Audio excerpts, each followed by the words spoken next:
I missed parts of yesterday because we are at the same time filming a documentary. So I was doing some interviews, and so I was like, I came and then we went and then came back.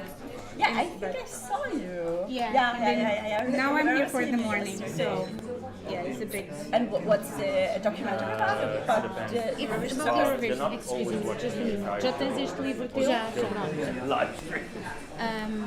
It's about the Eurovision. Especially this one here? Or? Yes, it's kind of like about now, more than something historical. It's a short documentary, but it's united by music, divided by meaning. That's the provisional title. Yeah, I think that's a good one actually. But it's kind of like trying to show the different meanings that people, give to the experience, to the show, things like that. So, yeah. So you're interviewing artists or fans or? A mix. A mix, okay. A mix. Let's see how it goes. Okay. But, yesterday was good. We interviewed the head of the delegation of the Ukraine, and later today Martin Green. So that will be the big boss. Wow. It's a good one. And we've managed to have like a few artists in the turquoise carpet to say, snippets.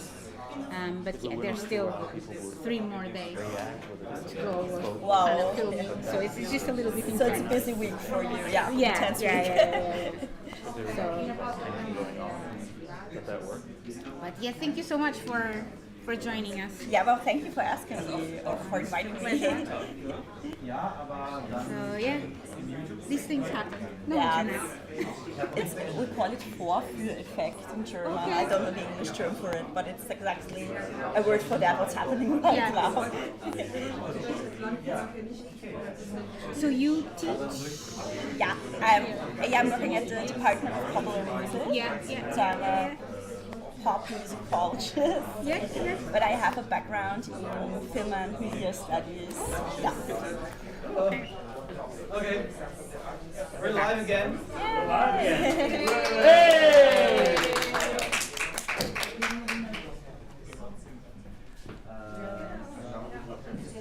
Check. So, let's try this again. We still have to establish a connection with Australia. Okay. You let me know when Australia is in. Well, yes. What was that? Alright, so we have to ask Oscar to log in again. So someone has to contact Oscar to. Do you have the contact? I can send him a email right now.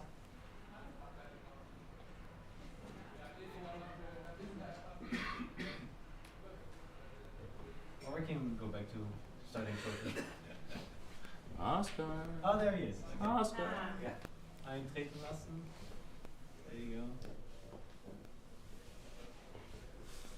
The conference stream will be edited.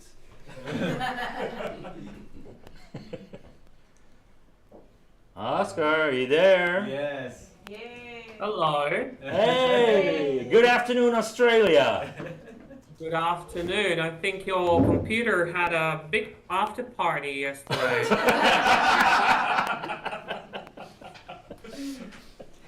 Indeed.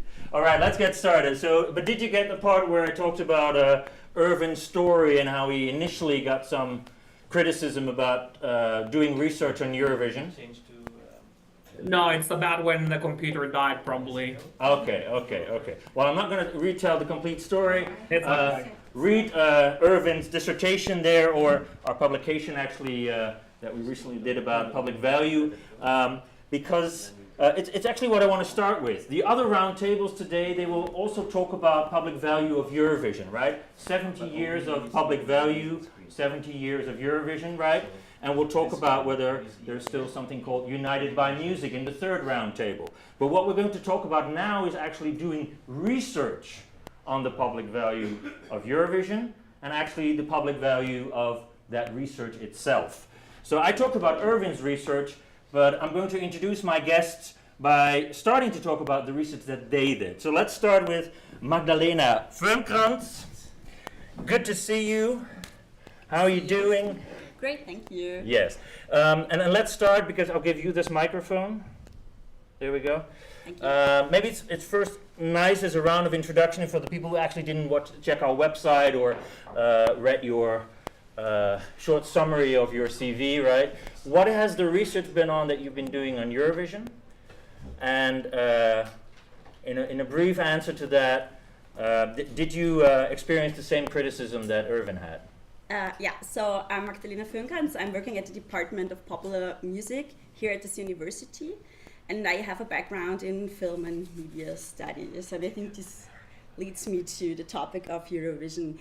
After the victory of Conchita Wurst, me and a colleague of mine, Ursula Hemetek, who's a ethnomusicologist, decided to invite Conchita to our university for a talk. Mm-hmm. The management asked for 20,000 euros, and we said, "Oh no, we can't afford that." Obviously, it's a university.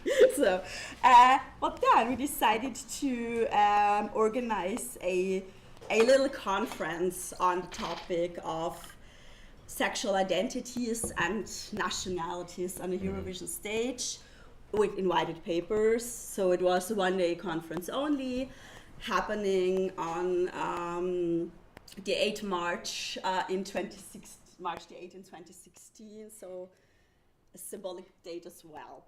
And after that, we decided to publish a small edited volume with the same title. Performing Sexual Identities, Nationalities on the Eurovision stage, with 4 peer-reviewed papers, who unites different angles and aspects on national identity, the identities of ethnic minorities, such as the Sami, for example, and queer performances on the Eurovision stage. Also, one of our articles also include a very feminist stance on Conchita Wurst and the performance of Conchita Wurst. So that was the starting point. Because it's not working. So we can just talk, we can just hear it. All right, sure. And after that, I also wrote a small journalistic piece for Skok, an Austrian journal on pop culture, on the aesthetics of Conchita Wurst, connecting it to Susan Sontag's Notes on Camp with the title Notes on Wurst. Notes on Wurst. So I mean that was the starting point, and the head of our university, I would say, describes herself as a feminist, and she always supports events that are connected, for example, with queer studies, or she tries to support the research on ethnic minorities, for example. So we got a good funding for the conference. And I think in popular music studies, it is also that there are so many people with different research backgrounds. For instance, I'm not a musicologist. So the people I met on conferences and other events, for example, were actually very enthusiastic about me doing research on the Eurovision Song Contest, as far as they know or have known the event. And you're also saying in the volume you edited, right, that the victory of Conchita Wurst, other than having an effect on the LGBT community and discussion in Austria, it kind of was a boost for researchers, right, in a way. But what was it like before that? Well, I think it wasn't that important, actually, because we didn't have so many people who won, artists winning the song contest. I mean, there was Udo Jürgens with Merci Chérie. And then, to say it in a polite way, the Austrian artists haven't been that successful, actually, for a few decades. But I think we can maybe then establish that that maybe some big events might draw a lot of attention, and then it does trigger, let's say, a lot of interest for research. But I'm also feeling that there might be researchers out there that are already doing research, but they simply don't know how to find each other. And you actually saying, I'm going to do a conference, I'm going to do a volume edited, bring in your publications, that brings these people together, right? But Conchita was kind of the trigger. Yeah, it was. Conchita, director of Conchita was kind of the trigger. But I mean, after that, in Austrian popular music studies, nothing much happened actually. Yeah. We had the edited volume. We got good feedback actually. Yeah. But that's it. Yeah. So I'm really looking forward to what's happening next actually. Okay. So in the near future. We'll see. Okay, let me link that to you, Oscar. So far, Australia hasn't won, but obviously we had a big moment because Australia has always been fun and very much interested in the Eurovision Song Contest, and then we had the previous anniversary where Australia participated for the first time. That must have drawn some attention. But would you say that for your research and at your university, an event like Conchita Wurst winning, but let's say the equivalent, also happened in your case and it sort of drew attention to your research? Well, first of all, yes, we did not win, but just following from last night, if we create a Australia altogether, we have to share some winners there. And indeed, it had quite a bit of impact actually after Conchita's worst win in Austria. They came and actually visited Australia a few times at the Sydney Mardi Gras overall. But if you ask about probably just looking at my research overall, obviously. Eurovision is really my passion research. It's a hobby research where I do not, get any really funding to do that type of research. So it's on my own time. But my broader research is on LGBTQI plus hospitality, tourism, and events. And I'm kind of looking at how tourism and major events such as Eurovision, in this sense, kind of shape experiences, the belonging, representation, and community building amongst LGBTQI plus communities. In terms of Eurovision being not necessarily an important topic to research, I never came across that. I think we had this conversation just last week, three of us, right, about having a bit of freedom of doing research on what we want, as long as we kind of maintain that methodological rigor and also engagement with various theories. Is there a follow-up question? Yeah, well, actually, let me link that to that. I think it's the perfect opening for my next question, because you're saying, when I proposed my research, whether that was hobby or not, or a guilty pleasure, and I think you called it sort of, it's in the margins of academic research, Eurovision, right? But no one actually told you not to do so. It was unlike Irvin encountered people saying, at this university, this topic, no way, right? You do get a lot of space to work on that. But you're also saying there might be some other forces that stop you from doing research on Eurovision, right? It's the money. Or what? Absolutely. Like, look, I did my PhD in mid-2010s. Well, early actually, 2010s I started. And as I mentioned, my topic was, while it was not on Eurovision, it was on LGBTQI plus tourism. And I got some weird looks into actually questioning the very fact that I could do PhD in tourism on that topic. But I think times have progressed, and as Eurovision, once upon a time, was quite conservative back in the day, I think that same thing happened to academia, and we kind of became a bit more liberated in terms of what we research. I'm probably quite fortunate that I'm in a business school, and as long as it ties up with one of the areas that I teach in particular, it kind of doesn't really matter what I do. However, as I said, this is a hobby research at the moment, or kind of this passion project, because if at some point someone decides that my research has to bring in some money meaning funding, competitive funding and all of that, and I didn't have that time for doing research that I like, perhaps my research on Eurovision Song Contest by not explicitly being told that I can't do that type of research. It would just naturally die off because I wouldn't have time to do that.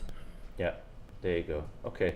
Then back to Lena, actually, because I remember in a discussion we had the other day where you said, well, maybe we got complete freedom to work on a topic like Eurovision. Maybe it's about the money, but you also said you run the risk of being associated with one particular topic. And Irvin, I don't want to scare you, but it probably means that you can't do anything else than Eurovision research, any completely different topic. Whereas you're in the department of not business, but popular music, right? Let's say the humanities as well.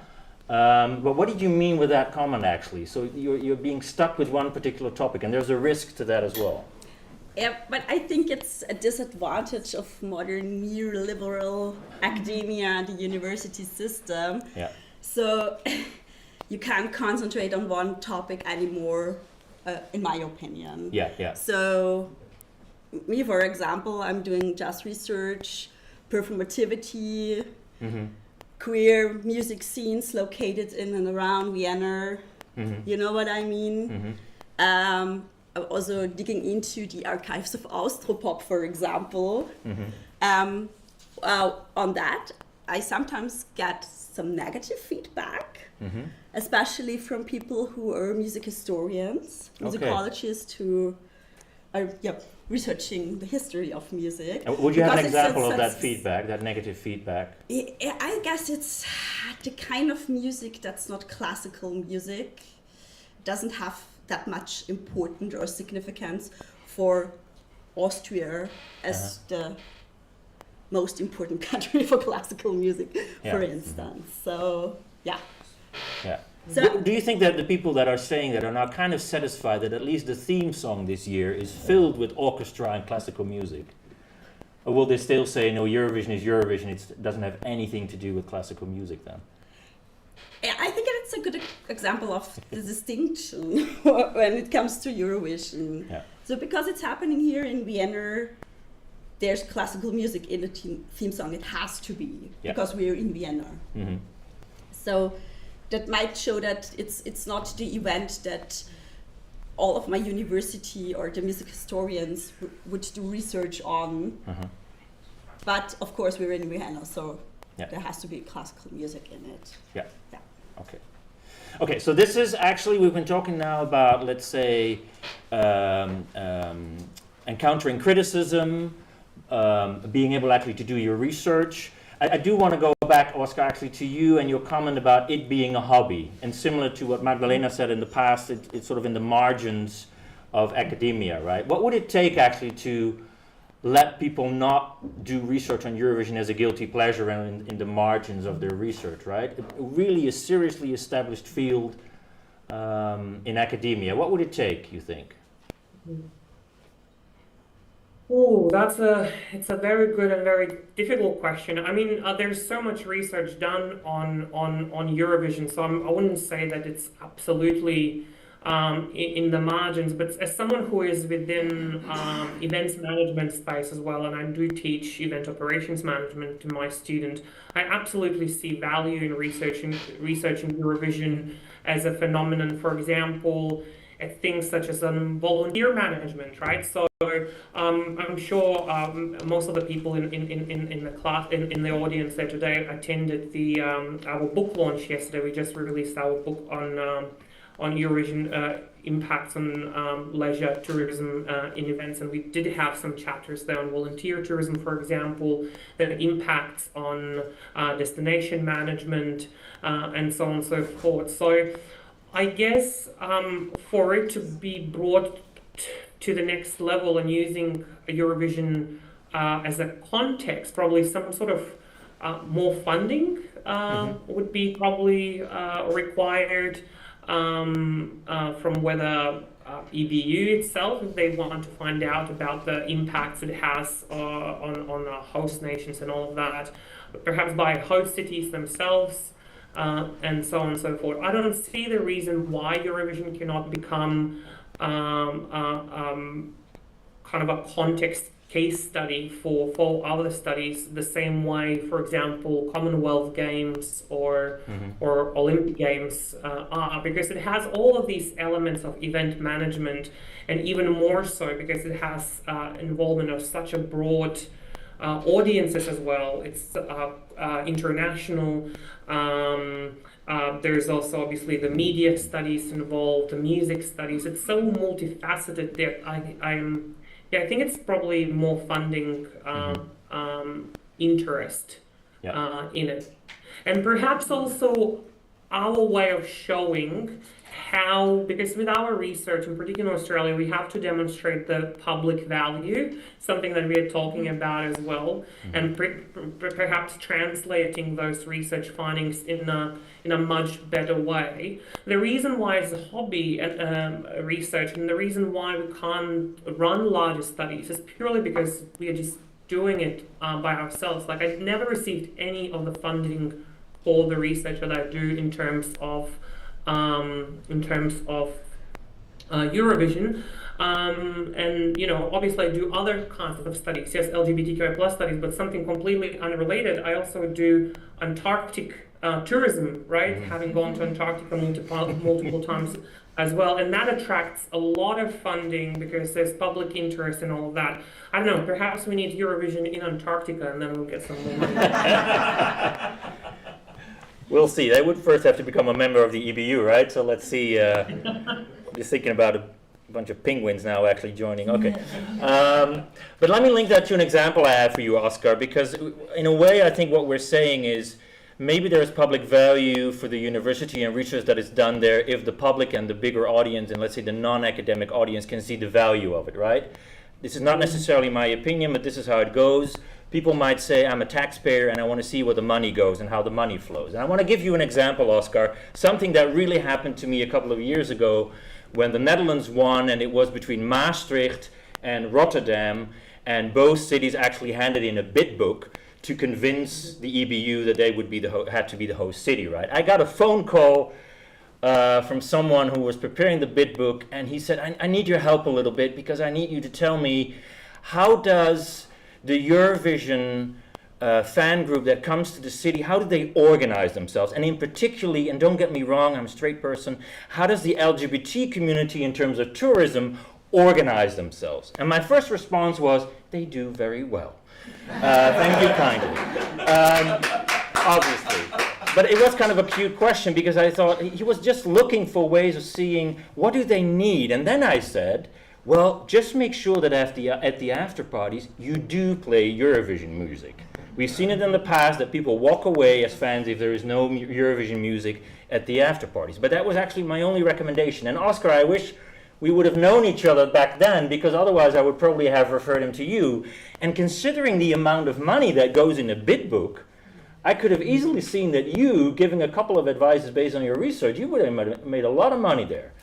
So in terms of doing research and you using that research to advise someone, a non-academic person, on LGBT tourism related to Eurovision, that could have been very useful, right?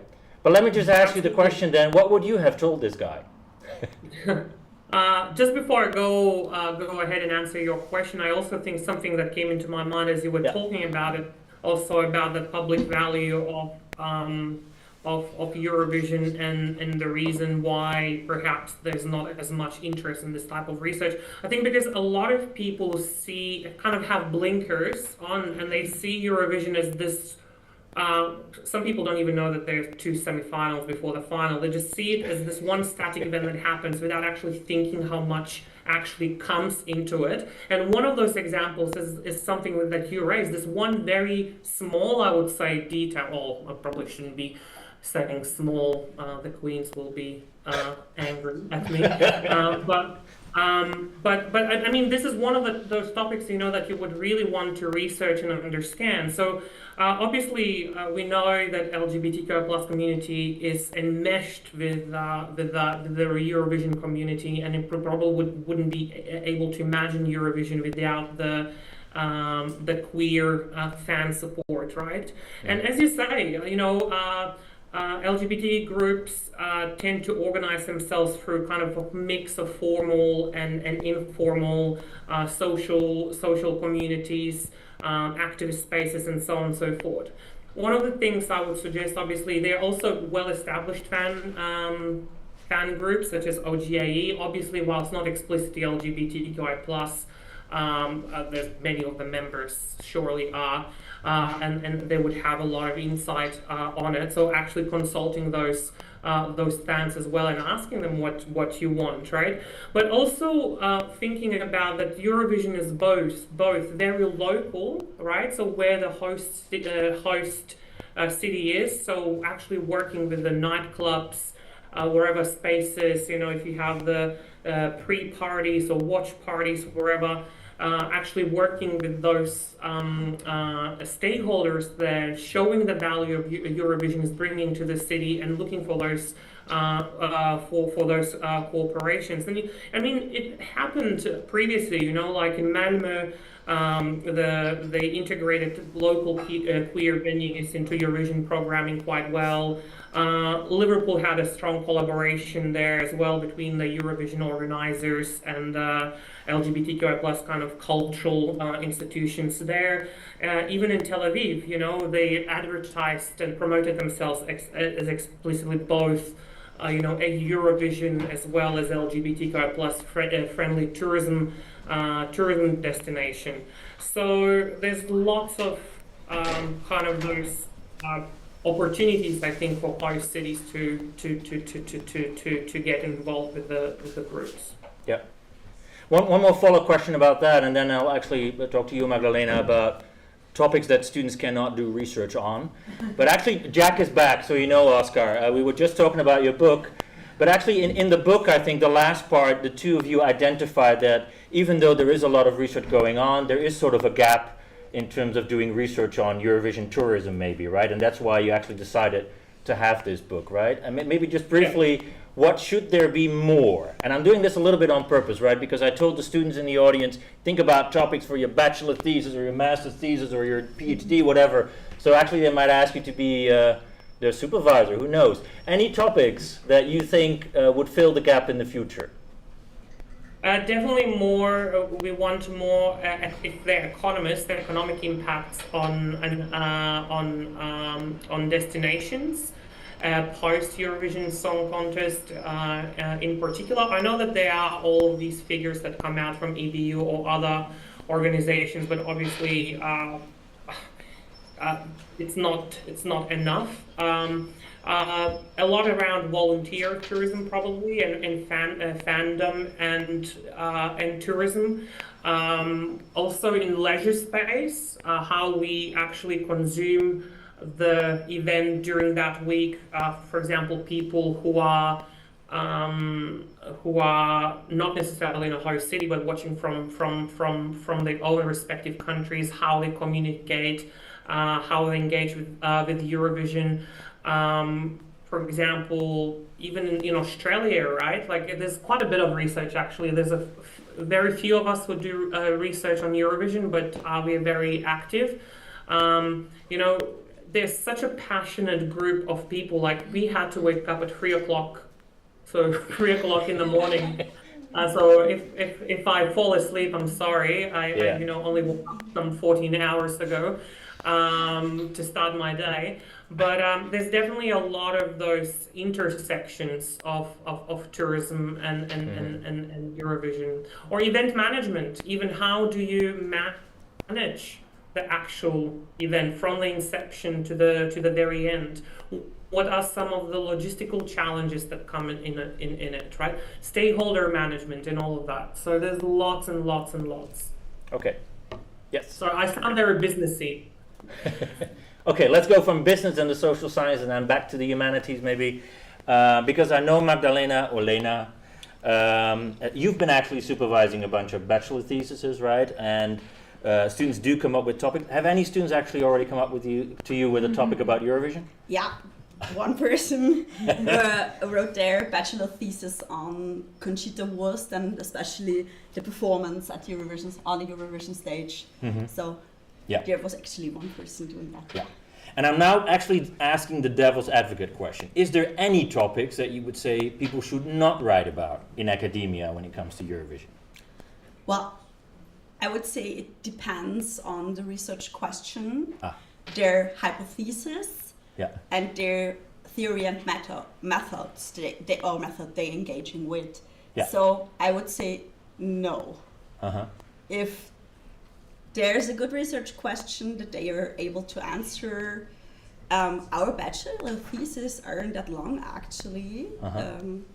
They can write one with 15 to 20 pages or one with around 35 pages. Okay. So So if the that message, works, I would say you can choose any topic connected to the Eurovision Song Contest. Okay. And I would supervise it if you have good arguments. There you go. Good arguments, academic rigor, but then any topic goes, right? Let's maybe test that a little bit. Because we started a little bit later, but I want to make sure that we have a break, but do start with the round table at the right time. But there's room for questions and answers, and I do want to give Lisa's students a go first. Either your questions, or maybe throwing topics at Lena saying, can I do research on this, right? That's fine too. Any questions from the audience, but first maybe the students from the course that Lisa is offering. Any questions you have for Oscar, Lena? No pressure. I announced it at the start, right? I announced it at the start. 1 credit for each question. If not now, you can ask later, but I just want to make sure that time-wise you do have the space, right? Sorry, I don't want to single you out, Bamnak, but I think your master thesis topic is really relevant also in not related especially to Eurovision, but the visibility or the non-visibility of, Maybe just to make sure that the audience gets this, because you're actually Bamnak's supervisor, right? Yes. There we go. This is where it's coming from. Okay. Sorry, to the online crowd, I'm talking to Bamnak Werner, who's writing her master thesis supervised by me, and I think your topic on the visibility or non-visibility of artists in the digital space is very relevant to the questions researching Eurovision. So maybe if you want, you could say something about it, but of course you don't have to.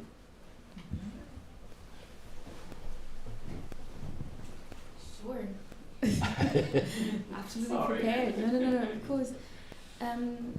As Lisa already said, I'm writing the thesis about visibility, but more so with the aspects of especially queer communities and black artists, how they are portrayed and seen by the algorithm on social media, because as we know, there have been changes, especially when it comes to TikTok. It's a political field, at least that's what I'm thinking. I have to prove it now. And when it comes to Eurovision, honestly, I didn't even think about this aspect until you invited me here. And it really dawned on me how important it is to consider the Eurovision within the algorithm, within the time of social media. So I'm so sorry, but I could talk about this now for 10 minutes, but we don't have that time. So no, but that's fine actually, because you're going to be in another round table today, so we'll get back to it. No worries. Thank you for that answer. Thank you so much. Ben, can I go to you, ESC Insight? This sounds like a press conference, like ESC Insight. Yeah, go ahead. I mean, we have a parallel here with the community media at the Eurovision Song Contest, because there's going to be hundreds of people working as press this week, of which, there's a few professional journalists there, but there'll be hundreds of people that are basically volunteers producing content this week. And I can understand that parallel with Eurovision research as well.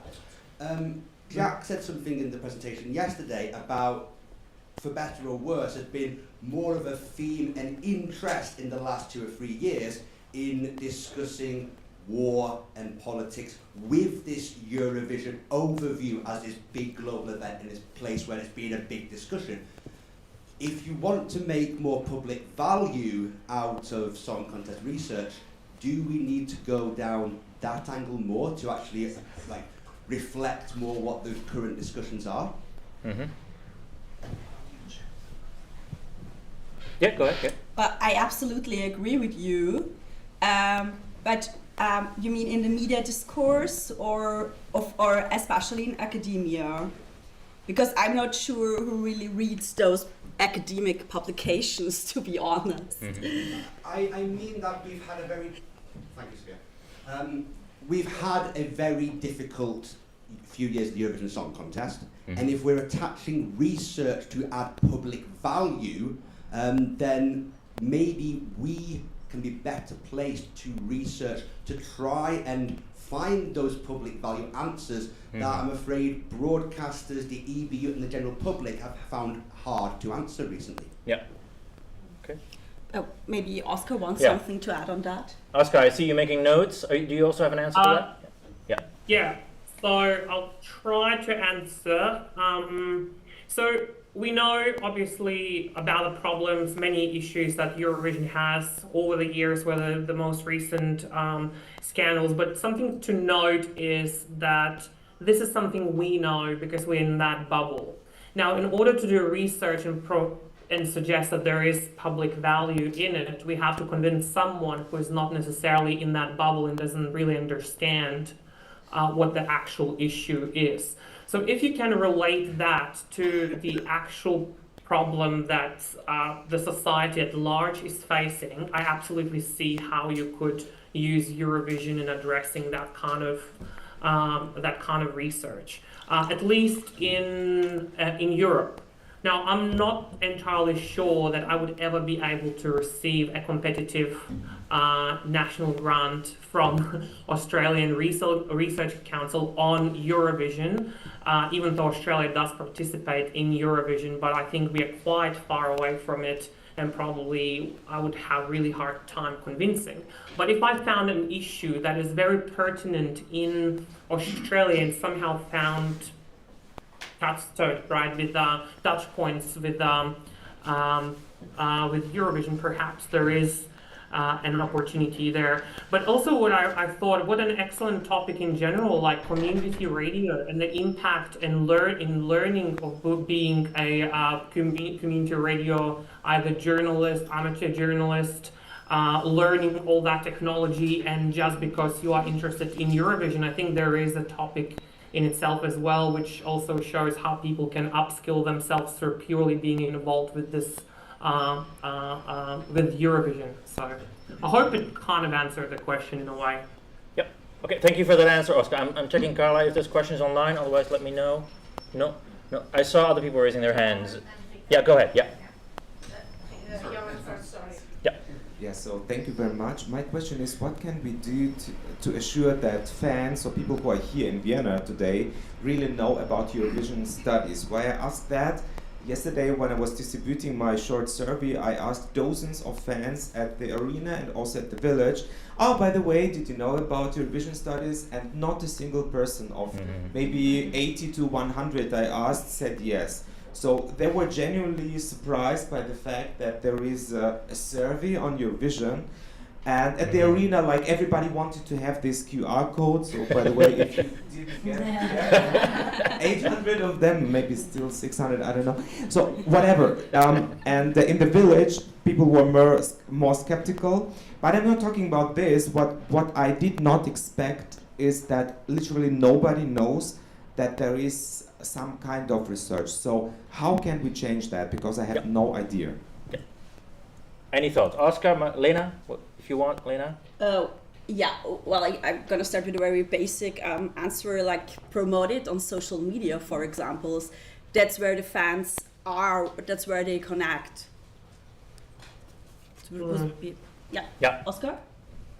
Yeah, look, it's not Eurovision's fault or unique to Eurovision that, you know, researchers going on around is not know. So it's always, you know, making research sexy is always very hard for academics, especially when we're trying to go and talk to broader audiences. But I think probably, you know, I would just say the same what Magdalena said, but also probably working closer to for research groups such as Eurovision's, working closer to EBU, actually making it known that this happens would be great. But even you know, we had this book published, and we really tried hard to promote it through other means and social media and blogs and all of that, and none of that really got picked up as well. So I'm not sure whether research is just not being seen as sexy, or maybe we just don't find the language, we don't speak the same language to promote it, and not everyone is really interested in reading, you know, a 20-page article without pictures. Okay. Yeah. There's room for 2 more questions. I see one there, and you have a question, right, Isabel? Then I see people in the back, but there's going to be a break, and the people are going to stay here, and you can talk to them, right? So. Just on that point. Okay, go ahead. Yeah. I am a fan. I picked up your flyer in the Euro Club, so it does work. So someone. Wait, what did I give you that one? So maybe, yes, maybe. So I just on that note, I am a fan. I picked up your flyer in the Euro Club. I was there until 4 o'clock this morning, so please excuse me. But I also I did my master's in policy and global governance, so this is fascinating for me to see how this comes together. I'm from Scotland, and one of the things I'm thinking about as you're talking is how do you engage with the fan clubs? So OGE is the international organisation. So how do you actually engage with the fan clubs? Because in Scotland we have meetings regularly, we have networks, we have conversation groups, we have everything happening. And I absolutely believe these conversations do happen informally, especially on the United by Music, which is coming next, I know. So I think people would be really interested to understand more. So I just wanted on that point to say that may be a way in to make it work, because it did work, and I just wanted to put that out. Okay, so this is like a recommendation, right? It's not, and we'll take that into consideration, because there has been contacts with OGAEs, for example, but there's so much information going on. It's very hard to reach people with the flow of information on anything that's going on, right? But we'll get back to that. I'd love to talk to you about that. And talking about OGAE, I met Ricardo in OGAE Portugal. So. There you go. Yep. My name is Ricardo, and I'm currently doing my PhD in based on the intrinsic motivation of popular culture in the teaching of English as a second language. Yeah. And I felt in the beginning the same feelings that were mentioned at the beginning of this talk, where we're not taken seriously as researchers and academics when we bring up the topic of Eurovision.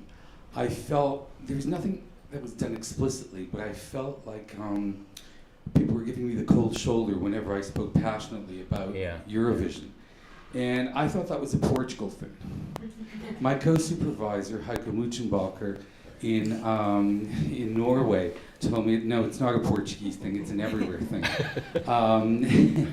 And what I'm feeling in this room right now is that there's an opportunity here for better networking, for an opportunity to improve networking, and perhaps through that we could Eurovision could be seen or starts to be seen more as a core or mainstream area of academic research, as we all, I think, tacitly feel that we are on the fringes of academia, as you put it. Yeah. How do you feel about that? Would you like to ask that question? Oscar, Magdalena, both? Anyone who would like to answer. Let's start a network. That's basically the message. Oscar? I think I will just go back to that, and it's great PhD that you are doing, I believe, and for those that attended yesterday, I did say, I mean, I've lived in Australia for around 20 years, but I'm originally from the Baltic states. I grew up in Lithuania and Latvia, and I'm pretty sure my first interest in actually learning English was through Eurovision, because I wanted to understand what's going on there. Beyond the commentary, and kind of that triggered my interest in geography and all of that, and I'm pretty sure I'm not really alone in it as well. But where I will go back what I already said, I think a lot of people have blinkers because they're not as involved with Eurovision as we are. Like, look at us, besides, a lot of you probably went to sleep at 4 o'clock. And then you are making your way here and listening to us speak. So I think it's just like really trying hard to show how multifaceted Eurovision is, and it's not just those 3 minutes of a song. There's far more moving details in it, and we kind of need to professionalize it a little bit more and sell it a bit better as well. And probably we can do it better when we are in one bigger network. I would agree with you, rather than being separate, separate entities all around the world. Okay, yep. Then let's go to the last question. Isabel and Peter, we have to... Okay, but then there's going to be a break. Let me tell you in advance, I'm going to give you 5 minutes for coffee and potty training, and then you're back. 2 more questions. Yeah, okay. So Isabel and then Peter. Yeah, go ahead. This is a question which is linked to Johan's question of drawing attention to Eurovision studies. So my question is for both of you, maybe the 3 of you, because Wilfried is a teacher as well. Before drawing attention to ESC studies, why don't we draw attention to the ESC itself within young people? I teach young people from 14 till 18 in Portugal, and most of them don't know about the ESC at all. So I think that it could be an important tool of language learning, of cultural value learning. So how do you feel about this? Before people get interested in the ESC studies, they must know what the ESC actually is. And there are a lot of people who still don't know that it even exists. Yeah, Thank you. I'll keep it short. Some students of mine are here or are joining us for the next panel from one of my seminars. And I decided to introduce them to the Eurovision Song Contest in the first place, introducing the EBU, the ESC's history, and so on, so that they can follow. So that's a really great idea. Thank you. Yep. Oscar, your answer maybe to that? I absolutely agree with that. And as I mentioned earlier, I do teach event operations management, event-based units, and I always have a case study on Eurovision or part of Eurovision, whether that's risk management, stakeholder management, or even destination branding through events. So definitely, Eurovision in small dosages could work. Yeah. Okay. Well, I'm thinking whether making students aware of Eurovision is one thing, and I think we definitely should do that. What I would relate it to is that very often I see students and they don't even, they think that there is such a thing as non-academic and academic topics. And then when they come to you and they talk about what they want to write about is something that other people expect. But if you start digging a little bit deeper and you ask, well, what are you really passionate about? They might come up with something that is Eurovision related, but it could also be another topic, right? Even if they don't know Eurovision, I think as university we should be much more open to telling students you can do anything you want as long as you come up with a good argument and rigor and a research question. Then anything can be investigated, right? I think that should be the approach. Yeah. Okay, last question, and then a break. Yeah. Thank you. It's not so much a question, but a comment, because I would actually challenge the notion that Eurovision studies is not taken seriously. Talking from the United States, I'm a professor in Ohio. I've been teaching a Eurovision class for 3 years now. I got my job because of Eurovision. I know of a colleague who got his job because of Eurovision. We do have a group of researchers here that are also known to many of you that are publishing a handbook on Eurovision with Oxford University Press, which is coming out in 2 years. So I think it has been established very much as a field. Perhaps this is a question, we do have a divide, which is a divide, say, of intellectual history between the Anglo-American sphere of cultural studies and continental Europe. I think Eurovision studies has been, paradoxically, been established as a field of studies much more so outside of Europe than within. There you go. Oscar, Lena, any response to that question or comment? Or would you That's agree? certainly the first time I hear that someone got a job because of Eurovision. I would certainly love that job to have.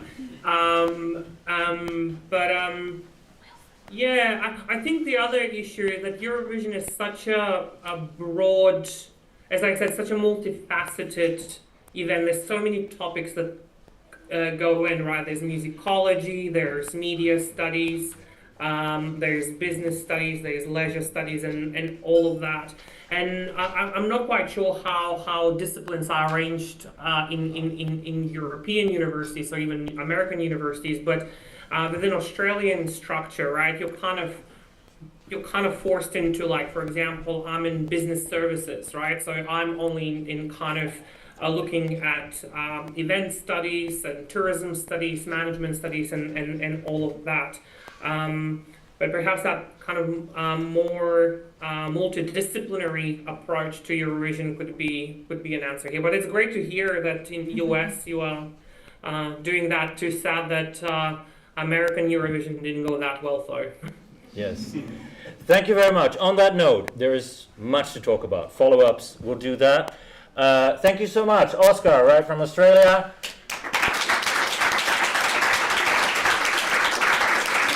Lena from Vienna.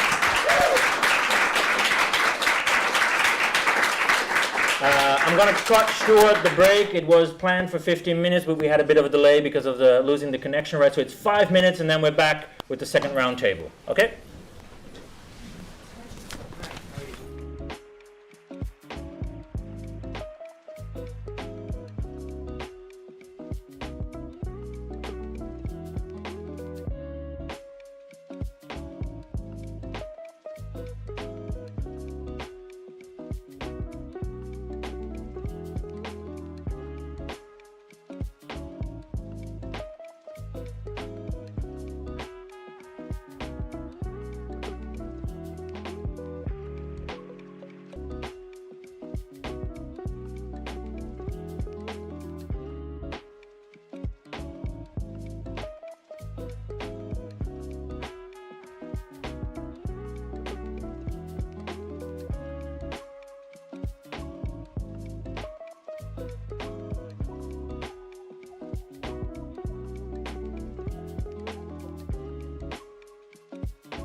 and gentlemen, mesdames et messieurs, hello Europe. Very welcome to the second roundtable of the second conference day of the Eurovision's International Conference. And since the topic of this year is celebrating 70 years of public value in the Eurovision Song Contest, we have an exquisite panel here with very interesting people, starting with Klaus Unterberger, who is head of the Public Value Department at ORF. He has been closely involved in developing the EBU Public Value Framework and debates on the role of public service media. On my right-hand side, there's Ramūnas Zilnis. He's a Lithuanian music journalist, head of pop music at LRT, the national broadcaster, and longtime Eurovision commentator and reporter. How many times have you been commentating Eurovision? Well, as a commentator, I think this is my sixth year. But I just calculated, like as a journalist and head of press and press representative of Lithuanian acts, I just calculated this is my 20th Eurovision in person. So. Okay. So on my left-hand side there is Volker Schmidt, Director Customer Development and Application Engineering at Sennheiser, specializing in wireless audio technologies for large-scale live production. How many times have you been at Eurovision? I think it's my 9th time, so it's pretty okay.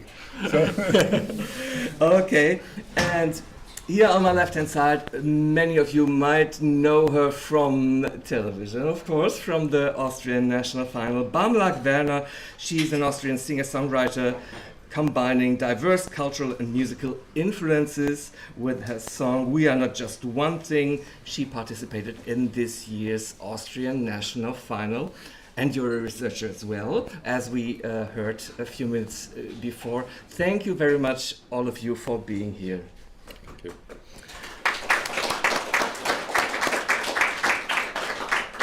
Well, I have the particular advantage or disadvantage to come from Germany.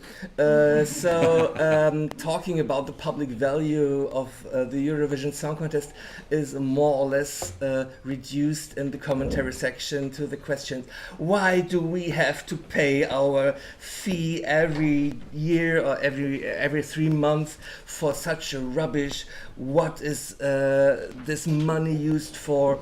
So, Klaus, I think you have heard these questions many times. Absolutely. So, what are you answering to an upset tax or fee payer when they're saying, why do we pay money for that? Well, I do agree. This is some sort of a painful experience, like you experienced, obviously, in convincing your own community to deal with the issue of public value of the song contest of Eurovision. But and I experienced the same when I started many years ago to deal with the issue of public value. My own community did not have any sensitivity, I can tell you. They thought it's some sort of weird scientific approach or something like that. But that's life. That's life, actually. I think we have to insist to address the connection between, public service media and, in your particular case, of Eurovision and social cohesion, the common good. Yeah? This is a matter of existence for democracy, for our societies.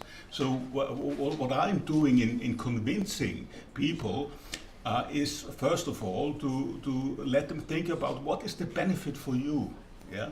So I'm giving answers not just about the eternal wisdom of public service media or something like that. Yeah? There are a lot of people speaking about the beauty of democracy, but not being democratic on itself. Yeah? So therefore, I think one has to enter the real reality and give answers. What is the benefit for you as a citizen? Yeah? For public service media. And I think there's a main distinction that is even important for you in your area of Eurovision. It is that we are addressing citizens and not just consumers. Yeah? Many people just identify themselves as consumers. But what we are doing in public institutions like universities, we are addressing people as citizens. And well, for sure, some people have forgotten about that, obviously. But living in a democracy, we have to insist that first of all, we are citizens. Yeah? And this is why I do appreciate the Song Contest and Eurovision that much, because what you are doing is to focus on the connection between entertainment, music industry, creativity, and social cohesion, yeah, and society and citizenship. So therefore, thank you for standing firm yeah, and feeling the pain, yeah, being neglected for a while.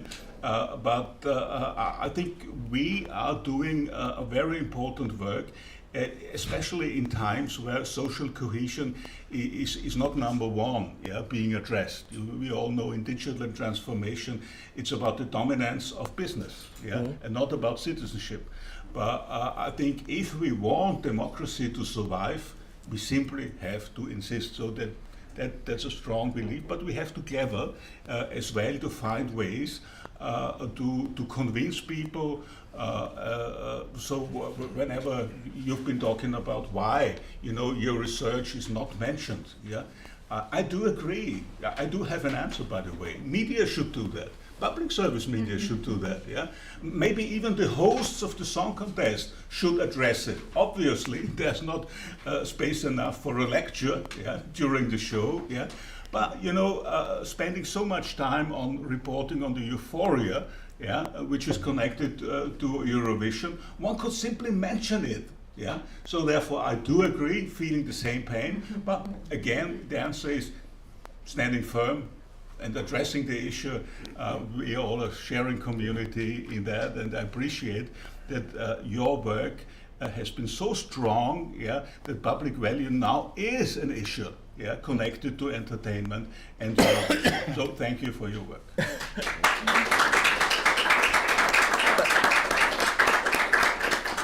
I would like to continue on that question and elaborate a little bit more, because we have public service media for a long, long time, yes, but the concept of public value is quite recent, or at least it has been developed in recent years. Why did it take public service media so much time to reflect on their own public value?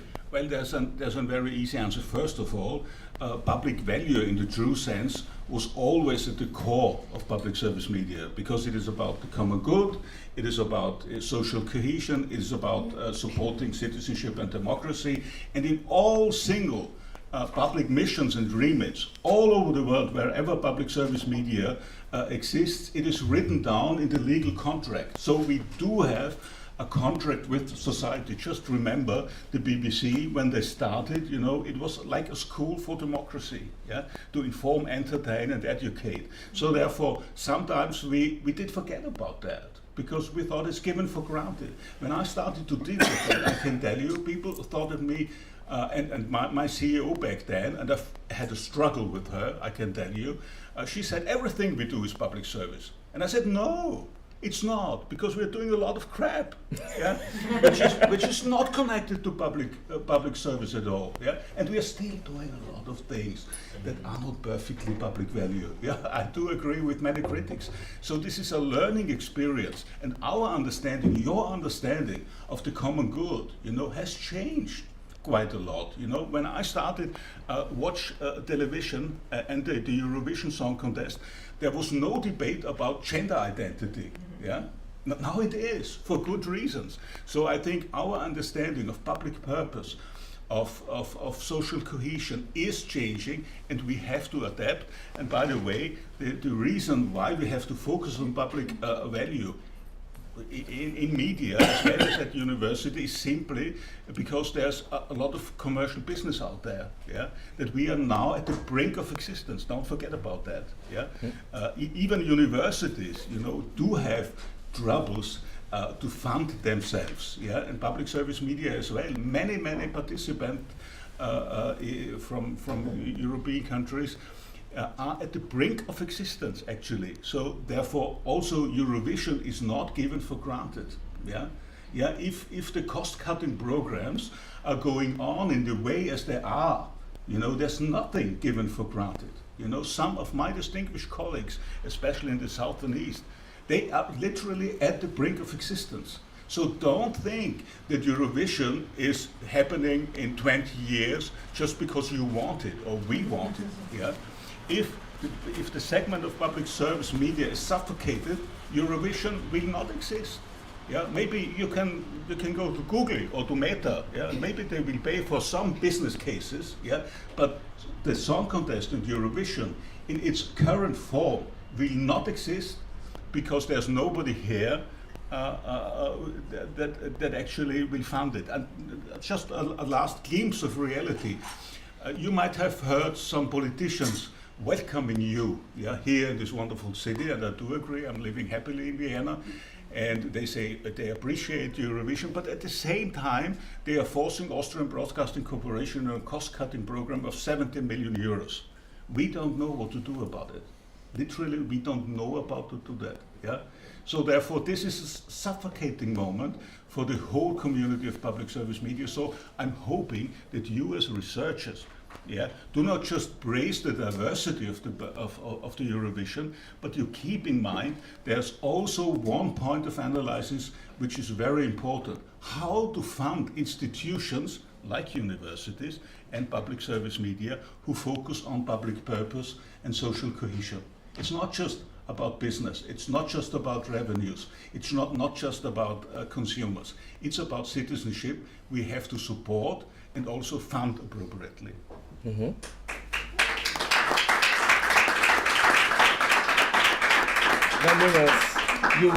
You were nodding at some point, especially in terms of when Klaus was talking about the cuttings in budget. Are you facing a similar situation in Lithuania? Yeah, I think many broadcasters do in Europe. It's just a sign of the times, isn't it? So yes, in Lithuania, they froze the funding, which was supposed to go up this year, and it's already causing quite a disruption in many plans of public broadcaster in terms of producing television content, radio content, what have you. Lithuanian radio and television have 2 TV channels, 3 radio stations, websites, and internet radio stations. So as you can imagine, the plans had to be changed, but as I said, this is a sad situation, but it's happening, and I'm not sure if we should go into the reasons, the political side of things, but somehow, in many European territories, this is happening at the moment. So if you would like to ask about Eurovision, how does this affect our taking part in Eurovision, because there are some countries, it's not a secret, who in the past have refrained from taking part in Eurovision for financial reasons. I hope, Lithuania is in Eurovision for the foreseeable future, of course, the simple reason being that I don't think we really have to defend taking part in Eurovision in front of Lithuanian society, simply for a reason that it's a wildly popular contest in Lithuania. Lithuanians are very much into it.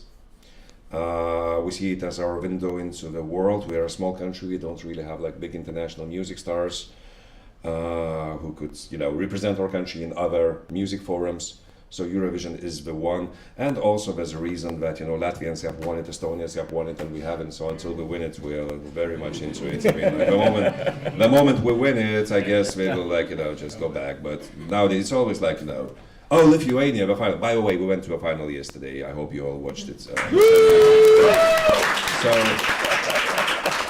Pardon me if my voice is a bit coarse, but we had to celebrate a bit. Our 6th final in a row, so I also hear it's quite a long streak, so we are extremely lucky. It's always we're in the final, but what about trophy? And I was it's difficult, it's 35 countries. Well, Latvians and Estonians have won it. It's always about that, 23 years ago. So we have surveys, and there's a huge support for Lithuania taking part in Eurovision. Of course, some people are very skeptical, and of course, for people who are skeptical, there's always this card, there's always this argument that it's public money.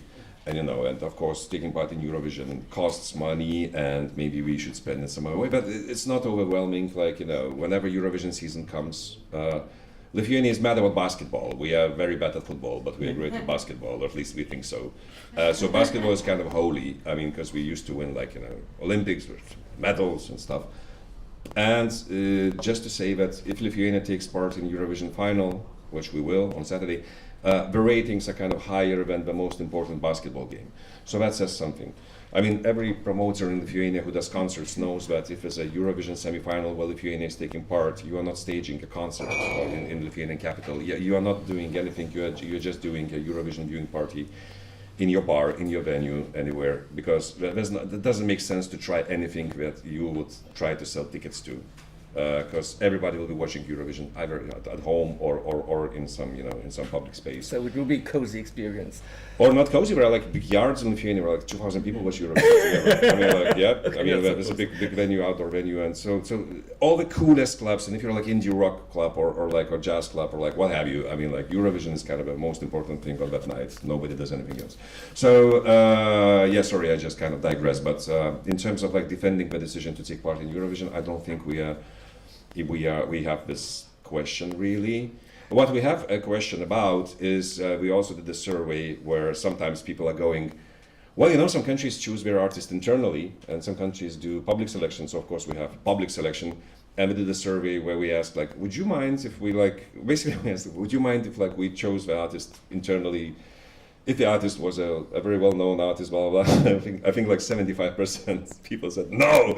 So Lithuanians want to take part. They also want to get involved. They want to be in the decision, who is going. Mm-hmm. So, yeah. I have this joke, sorry, I'll give you back the microphone. He's a commentator. I have this joke where some people, who are like, snobbish about Eurovision in Lithuania, and they're like, oh, no, I don't watch, that's nonsense. I mean, like, we all have encountered a friend or two, you would say that. I always say, Eurovision is something that, nobody watches, but everybody sees. So it's kind of that thing. So I don't watch it, and the next morning at 8 o'clock in the morning, you are online commenting on every aspect of how you didn't like this or that part of our country's performance. So yeah, Eurovision is something that is really important. You can keep it. I will go. Oh yeah. Because we are talking about public value, mm-hmm. and we had the big example of the BBC, which mm-hmm. is a broadcaster in a big country. The Lithuanian broadcaster is small and emerged after the fall of the Iron Curtain. So is your approach to public value different from the approach that a country like the United Kingdom might have? In Eurovision context or in general? Well, what do you mean? I mean, like, BBC is definitely something that we, look up to and, share some practices and, take example from. So you should, the question probably should be more exact. I think that a small country has different things at stake than a country like the United Kingdom with a flourishing music scene, for example. So do you have, for example, the support of national musicians is more in your focus than it would be in a country with a big music market like the UK? I think so, absolutely. Let's just say, one example could be that we have a radio station called LRT Opus, and for those of you who live in the UK, you're listening to BBC, I would say that is an answer to BBC Six Music, but kind of like more left field, more alternative, more kind of... And LRT is actually the only media platform that would give exposure and airplay to some of the best alternative music artists that nobody else plays, simply because commercial radios wouldn't touch it with a stick, because they would say this is too weird, too strange, too difficult. We're not going to do that. And for example, we produce a radio show every month, which lasts half an hour. It's called LRT Opus Pilnet, LRT Opus Full Moon, which is basically half an hour live session with alternative acts from Lithuania, talking about the music, exposing their music, and we also have a sister show to that, which is exposing up and coming artists. So it's very much divided in Lithuania in terms of what is pop and what is in the UK. Well, since we're talking about BBC, you can be kind of what we would call alternative, but also be in the charts and be on pop radio and stuff. And Lithuania is kind of very clear. It's either pop or alternative, and alternative music is basically catered for by a Lithuanian public broadcaster, because everyone else would go, we only play the hits. And we have a radio station that doesn't really play a lot of hits, but plays great music. And actually, this is very interesting in this context. it's very interesting to mention Eurovision, because what musicians always say is on Lithuanian television, Lithuanian commercial TV channels, there's not really a place to expose your new music, your new songs to a wide audience. So in many cases, and I openly admit that in many cases, artists who come to Eurovision selection, they come there to be seen and heard by the audience. They're not necessarily, they're not necessarily into really want to go to Eurovision. They're like, let's showcase our song. In some cases, it creates wonders. So last year, I don't know how many of you remember last year's song of Lithuania, it's Katarsis, Tavoakis. So last year, like a bunch of, let's be honest, like a moody indie rockers came over to the Lithuanian selection, and in the beginning, everybody was like, who are these guys? I mean, like, this is not happening. This is probably like, it will be very difficult for them to get through to Eurovision. And they won the national selection with a landslide. And and we went to Eurovision, and everybody still went, well, we are not going to qualify. They are two kind of things, and we qualified, and we were like, we did pretty well. And on the basis of Eurovision participation, we now have done 2 European tours, 12, 15 concerts every run. Went to Berlin, Warsaw. I can't remember if they were in Vienna, probably not, but Stockholm, London, Helsinki. So you support Catharsis during the tours? Well, we talk about it a lot, and we contact. We don't support them, no. But what I mean, if not for Eurovision, if LRT hadn't sent them to Eurovision, we wouldn't have got this exposure. And the thing is about with Eurovision artists, I see that happening more and more every year. Sorry again if I digress, but I find that also interesting. So if you're an artist from smaller country or a country which doesn't have many international stars, you come to Eurovision, and suddenly it used to be that after that you probably go on tour and play to diaspora. I mean, so you go. So there are many Lithuanians everywhere. Now with Katarsis, what happened? We went into Poland, and basically we sold out. We are selling out venues of 500, 600, 700 people. Like we just did a 1,000 venue. And the local people are coming to see it because what they find interesting, but especially with the young generation, they check you out on Eurovision, they like you, they go, we see you. There are quite a few examples like that. Joker Out from Slovenia is a great example. We went on Eurovision stage, sang in Slovenian, and 2 months later, Lewis Capaldi is at their show in London, and then we are doing a sold-out tour of 20 concerts, 1,500 people venues. Nobody understands what's going on.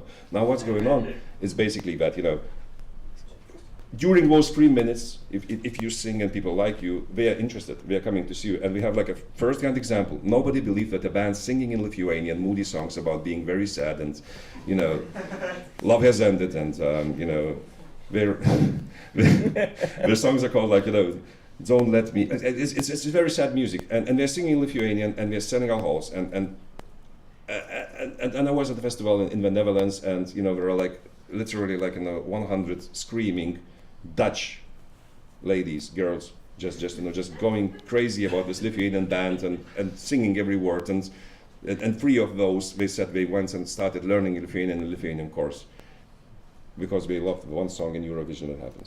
So anyway, my point is, now there's a value in sending an act from a smaller country which can gain huge things from taking part in Eurovision, and then by doing that also give exposure to the country's music scene in general. So this is an interesting example from a small country in Eastern Europe. Bamlak, do you envy them?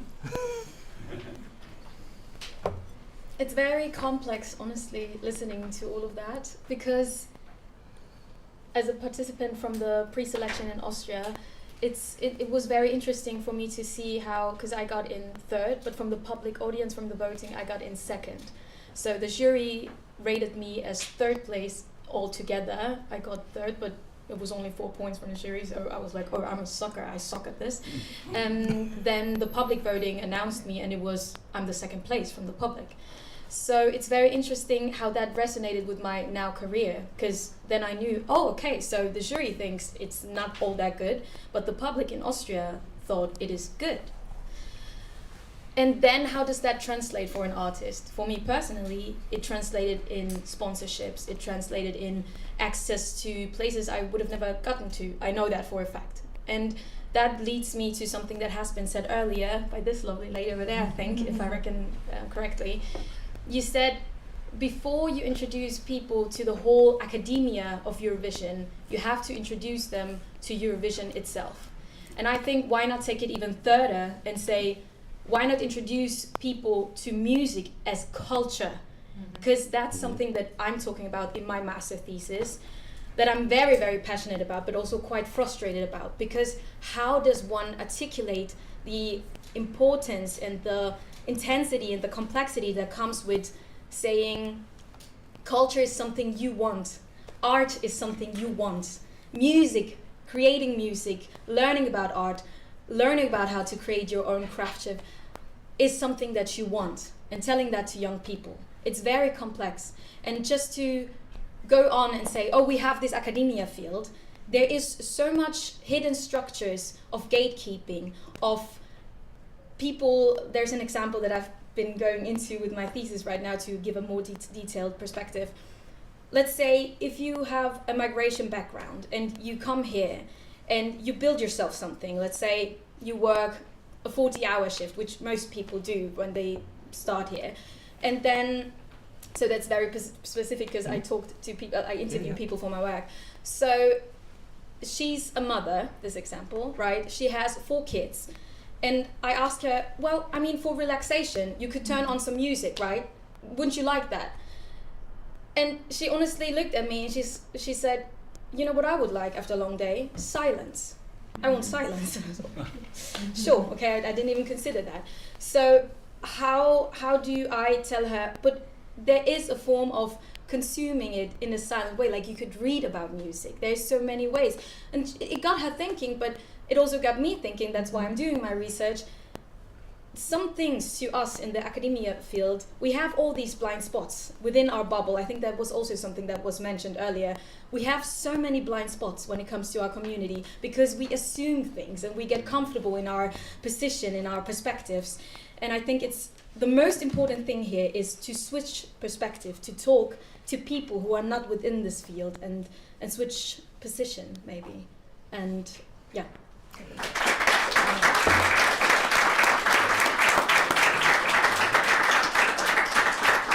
Do you feel that the broadcasters who are offering a platform for musicians in Eurovision and other music shows, they need to put themselves more in the musicians' shoes? Oh, 100%. 100%.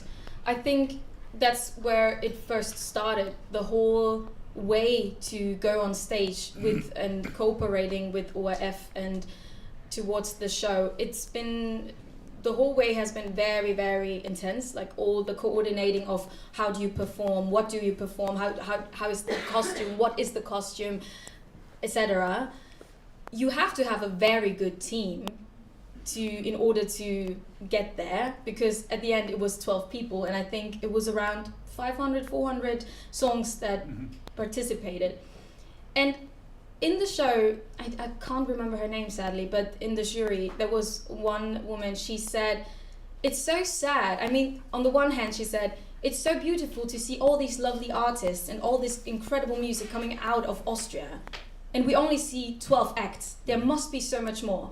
And I screamed from the back. If you go back, I screamed like, wow! Because I was so passionate about what she said. Because there is so much art. When you look at Austria, it's the same thing. We're such a small itty bitty country, Vienna, in Austria in general.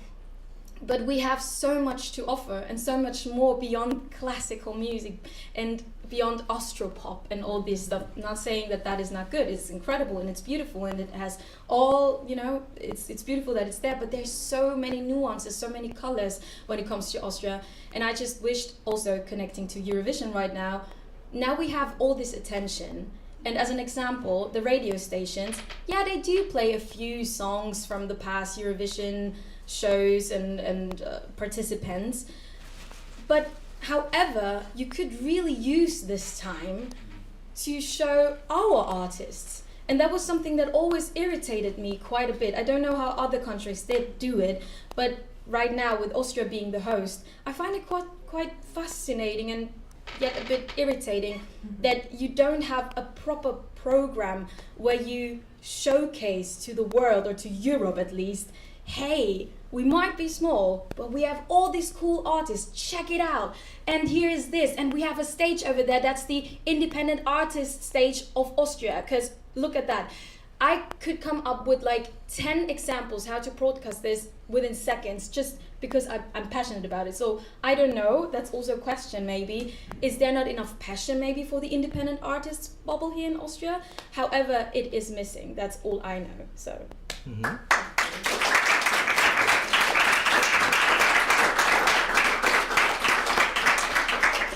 Klaus, the motto "Celebrate Diversity" was a few years ago in the focus of the Eurovision Song Contest, but the diversity celebrated was more in a different way. But isn't it that diversity Eurovision should celebrate?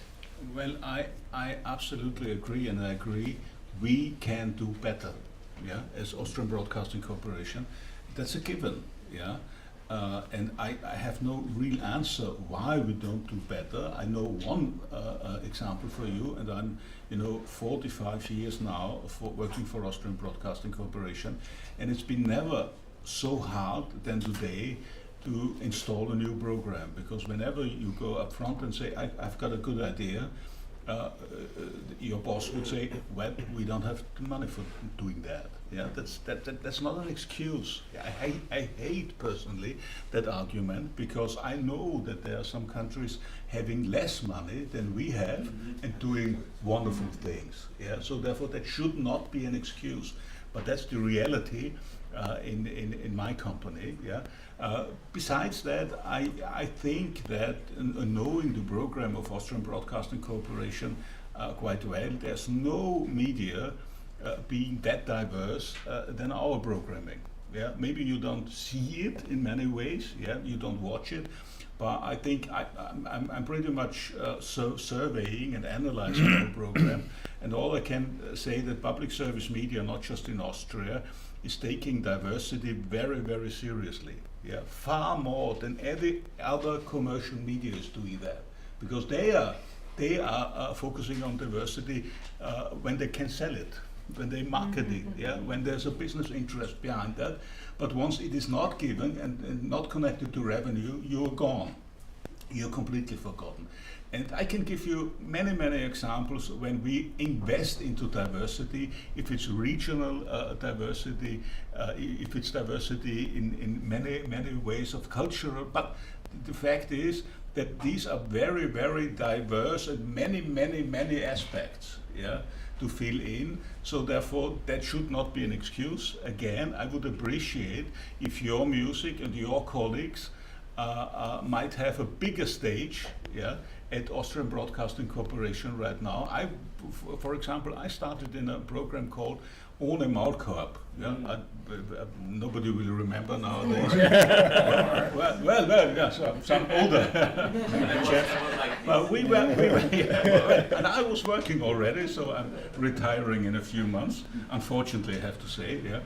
But back then, we did everything to go in every basement initiative, yeah, to show it, yeah. But it was a different time, as you might remember, yeah. And sometimes it's very, very hard to be rebellious, yeah, as we were back in time, yeah. So I hopefully your generation will be rebellious again, yeah, saying no again, and this for sure is one big potential of the Eurovision, if I'm allowed to say that, yeah, just 1 minute maybe, because I was mentioning that I've been on a panel recently also connected to the Eurovision, and I thought afterwards, how can we actually convince people about the value of Eurovision who don't like it? Who don't like the music, yeah? Who don't like these embarrassingly funny and happy people having one party after the other, yeah? And these weird artists, they don't like it, yeah, for many, many reasons. And I thought, how can we convince that? And one of my ideas was just focusing what the Song Contest and the Eurovision is not.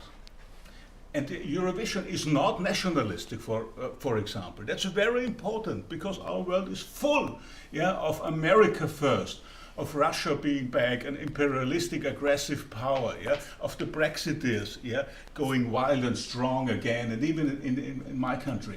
The Eurovision is the contradiction It is multinational, it is multilingual, yeah, it's multi-perspective. So it's a huge political power and a completely different mindset. Yeah, everybody not liking the music of the song contest could have an interest, being not going back in time. Second example would be a song contest is not about exclusion.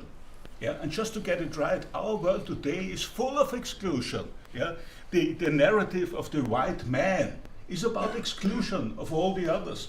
The narrative of people who do not accept that there are people out there who do not restrict themselves to male and female. Yeah, they are out there.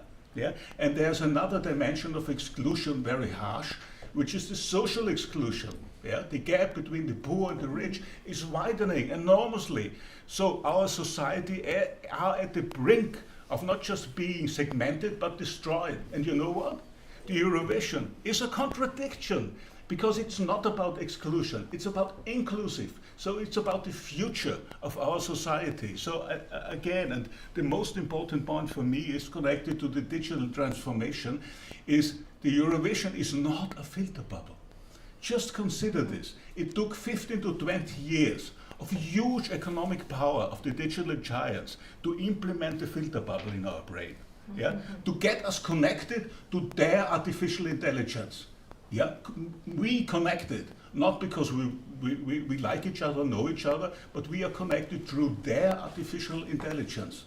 And then we find ourselves in a filter bubble, and everybody's complaining about that, for good reasons. You know what? Eurovision is not.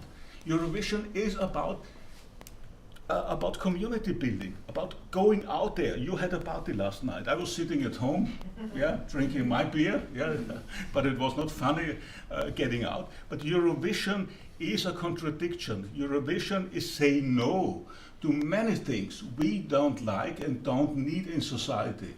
So therefore, this could be also an angle to convince people, saying you don't have to like our music, particularly, yeah.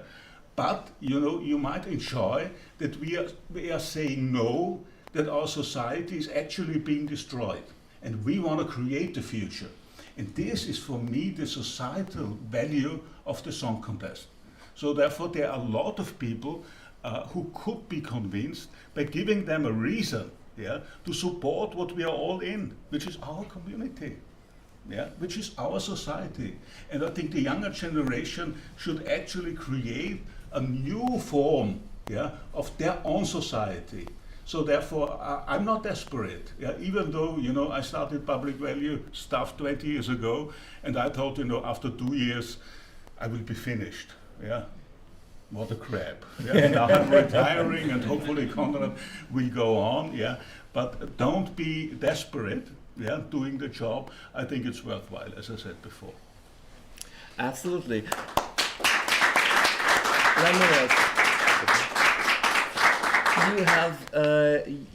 You have sent, Lithuanian broadcaster has sent a drag act to Eurovision, which is something that many people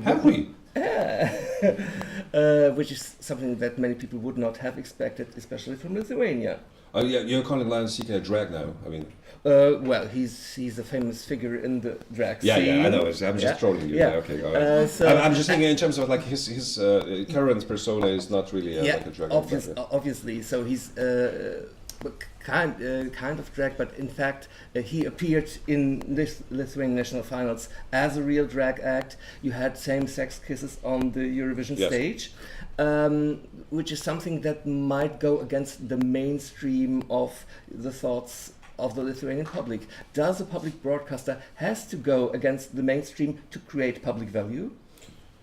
I think so. I personally absolutely think so. And also I think it's an interesting subject that you touched upon, because I think when we're talking about what Eurovision in particular changes in public, you know, perception of things, this is one of the very, very important things that we need to talk about in terms of like Lithuania being a small, you know, country in the east of Europe, formerly, as you all know, 50 years of Soviet oppression, and you know, and things were quite different than in the rest of Western Europe, you know, in those days. So it's not a secret that there was quite a lot, and there still is, you know, some homophobia, because you know, when it comes to LGBTQ, and it's it's way better than it used to be. Like, you know, like 10 years ago, we used to have Pride in Vilnius, and there would be like people who are shouting, you know, insults, and there's police and everything and so on. Nothing of that kind now. I mean, you know, we'll have a Pride in June, and Nebulosa is coming to play like a Eurovision act, and and we had quite a few Eurovision acts from the past, and you know, drag queens and everything. But in the context of Eurovision, so it was going through my mind that in a country that has quite a big pop scene, we only have 4 openly queer performers, well-known openly queer artists, and 2 of them were in Eurovision in the past, you know, 3 seasons. So Sylvester Belt and Lion Sika are 2 of the openly queer, well-known Lithuanian artists. The other 2 took part in national selections. And Eurovision, I think, has a way of changing the thinking of some people who are watching this, because everybody loves Eurovision. And then you get someone like Sylvester Belt with a song called Lugano a couple of years ago, where just all the country fell in love with because it was a summer hit. And actually, this was a guy who nobody knew a lot about, you know, before they just chose him, and you know, and he won the selection, and then there was a press conference, and they were like, "So Sylvester, you know, so how is your, like, you know, everyday life?" And he was like very open and said, "Yeah, I'm gay, you know." No, and people were like, oh. So we got into a situation where some people were, we didn't know. We'd rather say, wow, so would you have voted the other way around? And they're like, well, no, actually, we love a song. So, I mean, you know, with Lion Sika as well, just people love him. I mean, you know, they just think it's an interesting, strange, weird, artistic performance. And my point is, I think Eurovision changes, it changes the way that people think about those things. Even the thing that started, which by the way, a beautiful, beautiful sequence opening the event yesterday. I mean, like, you know, yeah, it's just amazing. Yeah, you know, it was, you know, it reduces people to tears.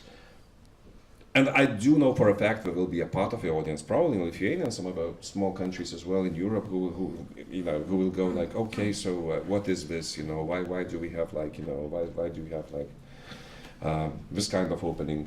But I think it changes. Like, I think Eurovision helped to change things, how the Lithuanian audience looks at those things. It looks at LGBTQ. I mean, like, and because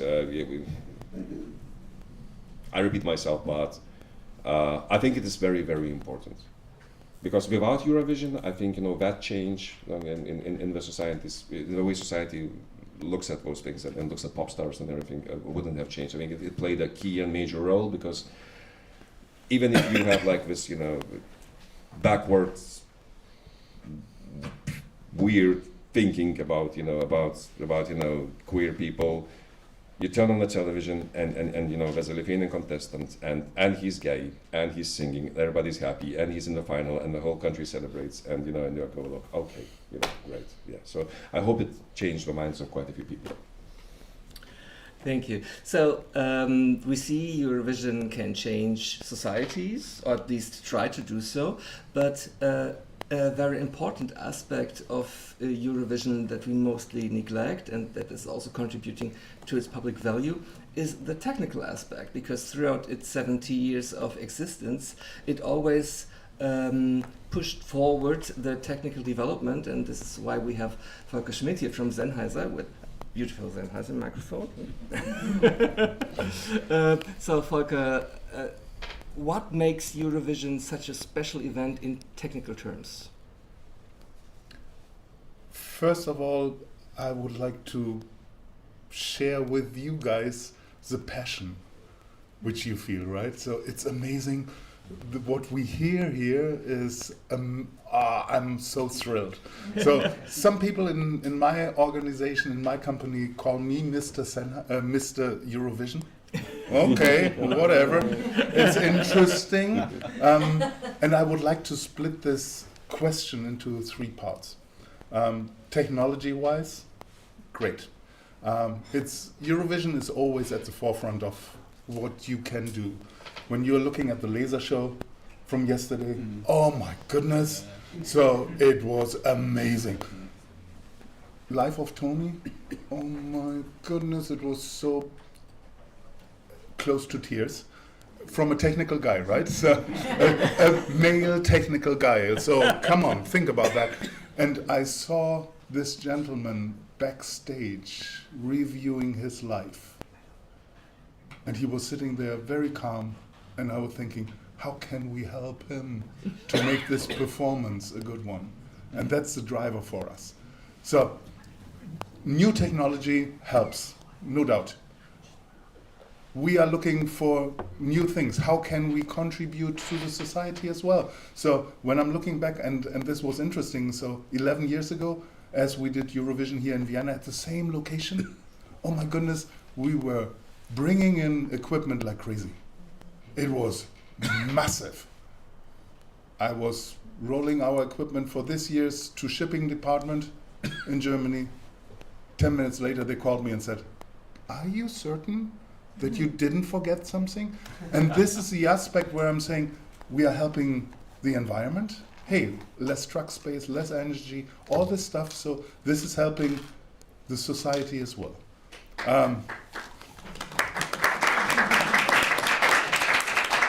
I love the idea that the ORF declared this year the Eurovision as a green event. As it was last time. As it was last time. But now we are getting there. With all respect. So much more intense, and when you're looking at how we are doing things, it's great.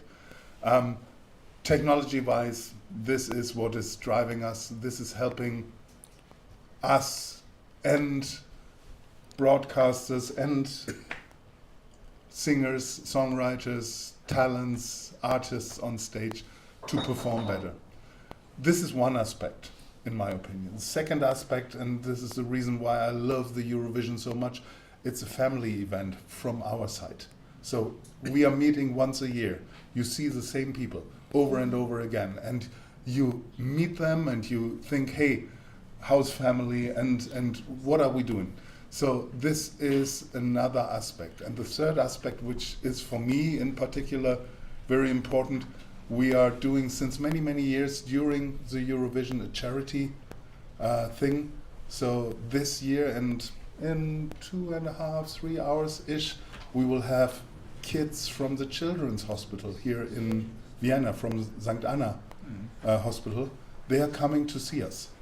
And we will do a backstage tour for them. So this is, you guys have a much wider reach than we have, right? So it's so much bigger what we have.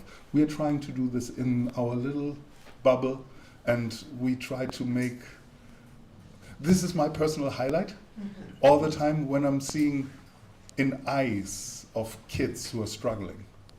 And you see this big wow. That's so cool. And this is something which I'm keenly interested, and this drives me to make Eurovision a success. This is a wonderful initiative.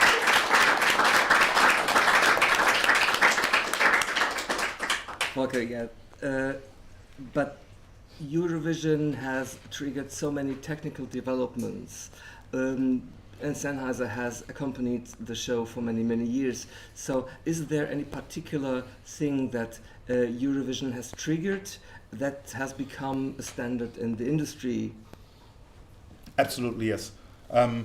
We moved from analog transmission to digital transmission, and now we are at the forefront of digital transmission with regards to miniaturizing technology. We have this year for the first time a bidirectional system on air. So that means you can talk into a headset and you can listen to your in-ear. Think about that. That's nothing really amazing, right? It is. Because when I have to go to Mrs. Swarovski and tell her, in the past, 2 packs, chink, chink. Now I'm doing only chink, 1.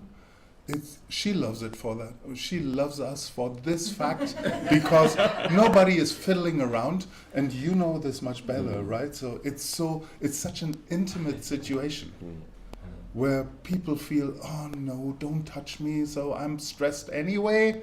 So, and now we help them. So this is a good thing. Technology-wise, we are pushing the boundaries, absolutely. And this is important as well, and it was mentioned before, it is an event where we have a lot of females working. Our industry, unfortunately, is a male-dominated industry. So, and for Eurovision, and thanks to ORF and all the other broadcasters in the past, we have so many excellent ladies working with us. It's amazing.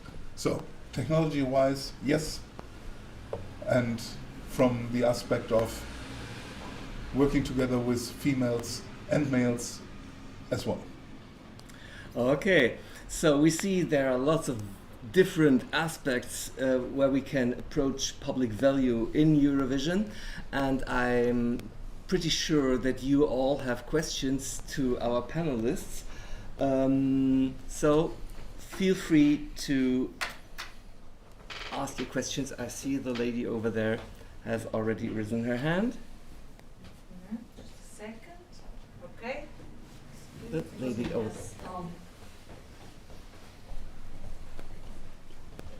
Valeria Karablova, Charles University. Thank you so much for this amazing, like really illuminating presentation. I agree 1000% with everything what you have mentioned, but just like for the sake of like keeping the spirit of academic conference, I will try to be critical, but not because I disagree, but because we have some common concerns. And the point is that I'm afraid that it's not only that we assume certain things that are not there, but also we're being quite inertial, relying on some institutional designs that might no longer work. And for me, like, should we reframe the debate? It's not about how we should practice public value better and how to find funding for that, but rather who defines what public value is in the situation where the consensus is fragmenting. Because we do have large swaths of population who say that actually diversity, inclusion, and everything is an elitarian privilege. It's a moral posture for people who can afford it. But we have different concerns. So this is not what you call a public good, is a group interest. And this is not our interest. And this is what's driving politics today. So I do believe that we have strong stakes here, and we can use Eurovision as a case in point, how to make them feel heard, and how to reconnect and rebuild the public value together. And my question to you is, what is the role of public broadcasters and how we can approach that? Just like for the context, I come from Ukraine, we learned it a hard way. Yes, so in 2014 we have 2 strong public broadcasters that contributed to the social cohesion and to all societal resistance to Russian aggression and all of that, but I have lived in many places where I see like increasing fragmentation over the last 10 years, including Austria. Thank you.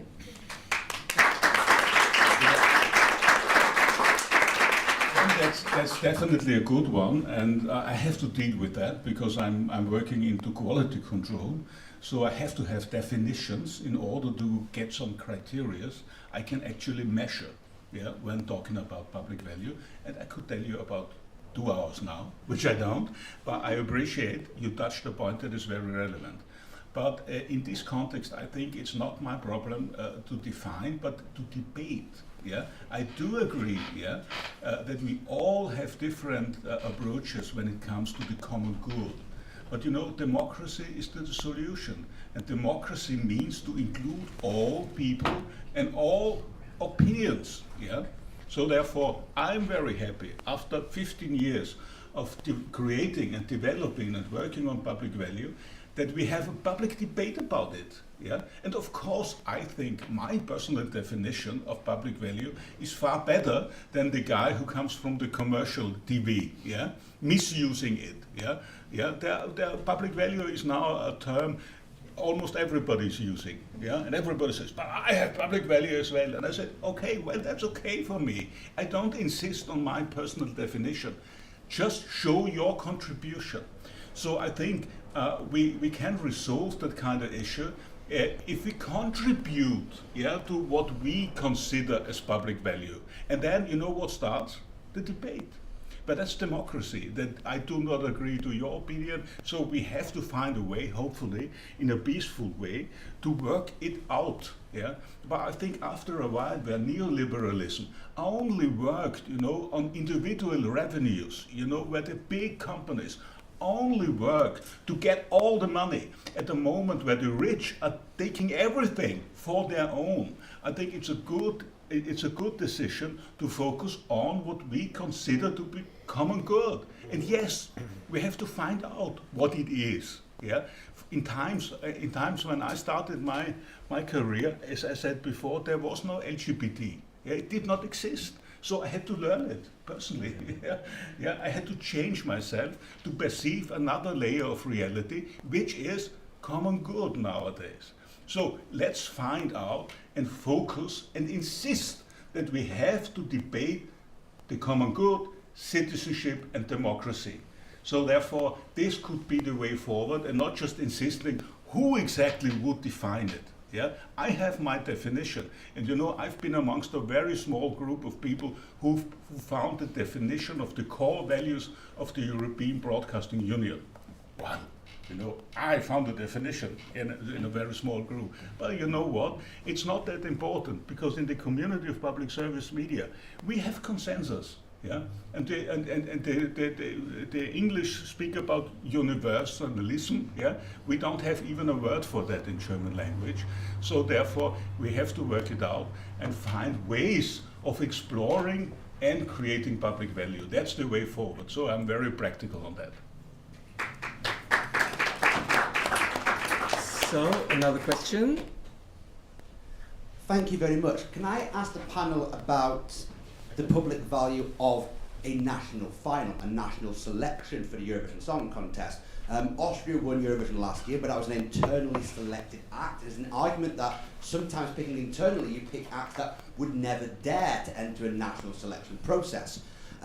Lithuania have one of Europe's longest national selection processes. 40 different acts, I believe, are there this year, but some of those acts didn't even get 100 televotes in their semi-final. Is there a public value to having so much breadth, and you can't have the quality of that?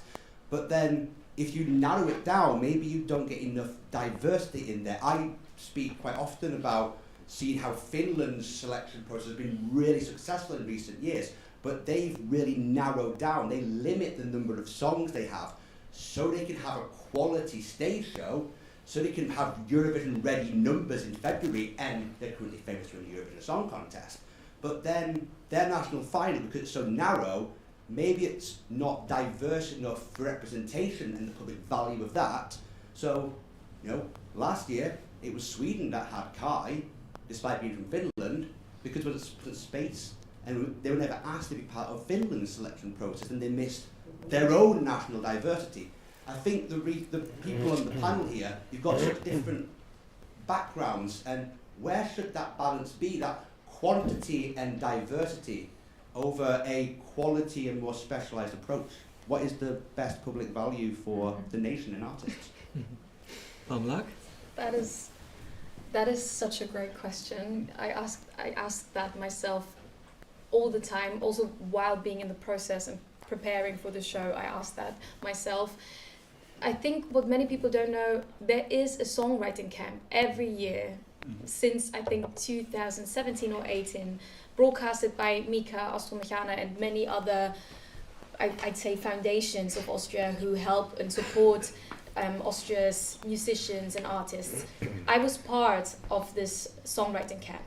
Have I not been part of this songwriting camp, I would have never gotten to the idea of writing a song for Eurovision. It was only because of this songwriting camp that I even dared to dream or think that I could have a chance with my musical approach.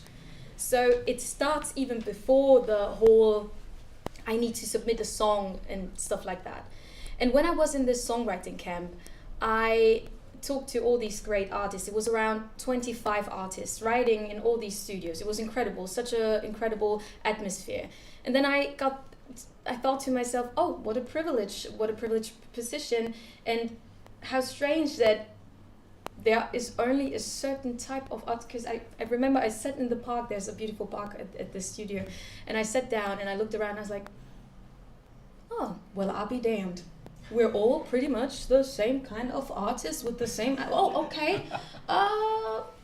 And up we go to the office and talk to the head about this. So I sat down with him and I asked him this because I'm a very nosy person, as you might realize now, and so I'm very curious about things and I want answers. And he was like, you know, the thing is, there are such great bands who wanted to participate this year. And I said, oh, okay, could you maybe give me an example? And when I tell you there were such cool bands and such cool solo artists who wanted to participate, but they withdrew and said, no, I do not want it. In the last moments of participating, we had the same thing with Tamara Flores, who was already picked, but then withdraw, where, yeah, that's a different topic. But things like these happened in the background with us artists being in contact and having this big WhatsApp groups and stuff like that all the time towards the contest. And for me, not that I could narrow it down with one sentence or even within a few minutes of talking about it, but I think it's intimidating. It really is. And I think we don't talk about this enough when it comes to art and being an artist. You said it as an example, just alone this moment of being intimate with the technique guys backstage. That is already a very intimate moment that you have to prepare yourself for. It is. And then you post something and it goes out there and then people butcher you just for being part of this event. I never had so many hate comments in my DMs. I never had such hateful speech against me as a person. And I always thought to myself, but wait, I'm making art, I'm making music. And then I had to sit down and realize, yeah, but it's political because it always has been and it will always be.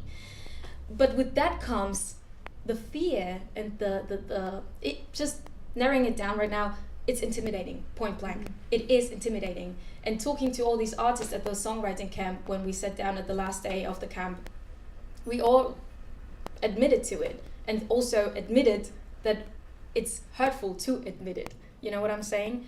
It is this point of pour me, pour my. Of course, there's an attitude where you have to be careful because there's a very fine line where you just sit there like, I'm an artist and I suffer through my art and I have to portray it now in a song. And then on the other hand, there's this very, very truthful pain that comes with wanting to be part of the Eurovision and wanting to portray your music on this very great stage and with very great technique and everything, but being intimidated by it all. So I hope that answers it maybe a little bit. So.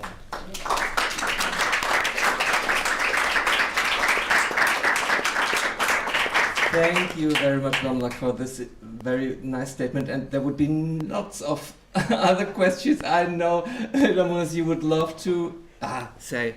No, just a quick one, since Lithuania was mentioned, in this question. So, it's a very, to cut a long story short, very philosophical question. What is public value? Is public value getting, an artist of a high caliber on the local pop scene? Like in Lithuania, we have artists who are playing arenas, stadiums, we have lots of experience.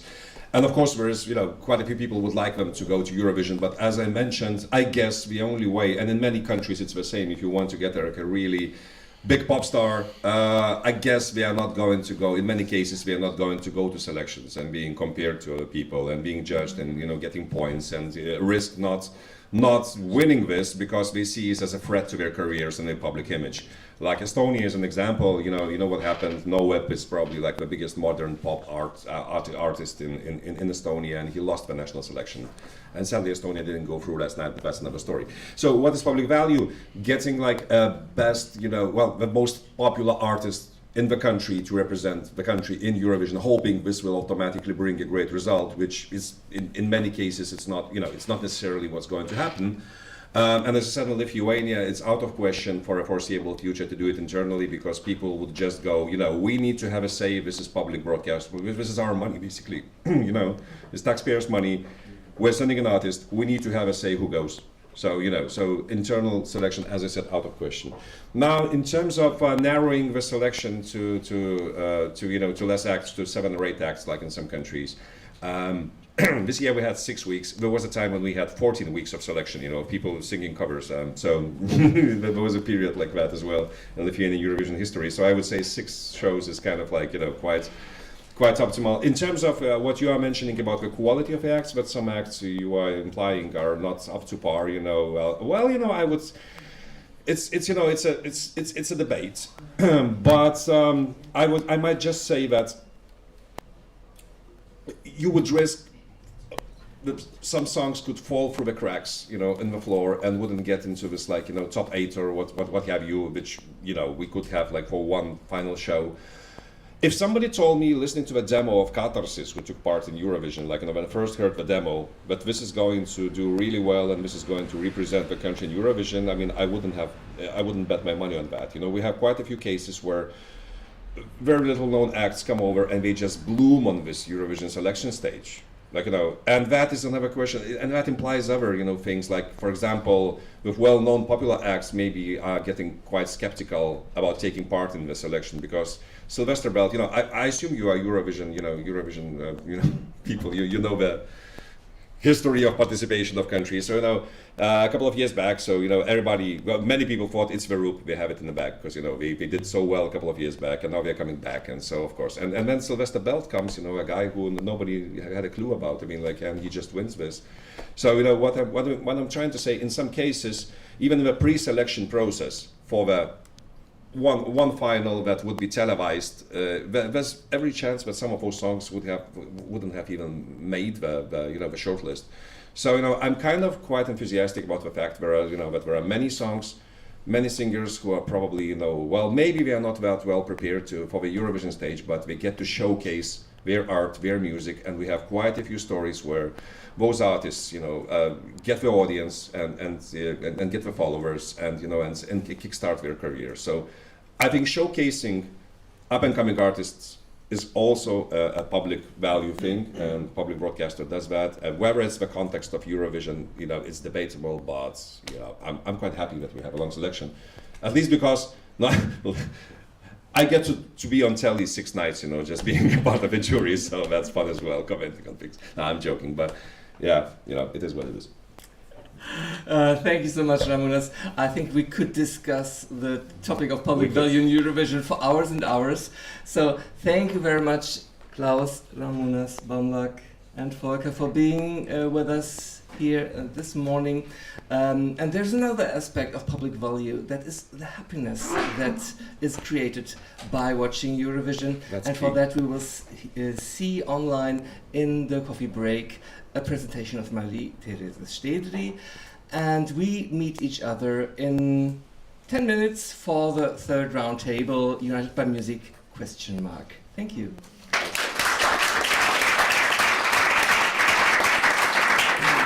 Sorry if I was rambling. Hello, everyone, and welcome to my speech, Happy Eurovision, How the Eurovision Song Contest Contributes to Psychological Well-Being. My name is Marie-Therese Stedri, and I am going to show you at first a quick overview on what I want to talk to you about in the next few minutes. So at first, I'd like to say some words about me and my work. Then I'm going to introduce the Schulfach Glück, so the school subject happiness, to you.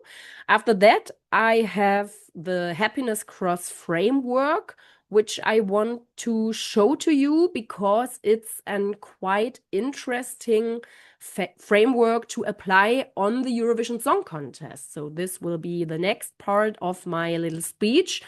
And after that, I am going to make a little conclusion and give you some future perspectives. So let's dive in. Some words about me. As I already said, my name is Marie-Therese Stedri. I'm a media educator, but I'm also a resilience coach for children and adolescents. It's a quite difficult word in English, resilience. Resilience coach for children and adolescents. I'm also a certified parent course facilitator in the program Strong Parents, Strong Children, and I am a trainer for the program which I brought with me today, the School Subject Happiness Program. But I think the most important information on this slide is that I'm a passionate Eurovision Song Contest fan. So let me tell you something about Schulfach Glück. Let me introduce the school subject happiness to you. What is this about? Schulfach Glück is an innovative educational concept, aimed at promoting life skills, personal development, and the psychological well-being of students.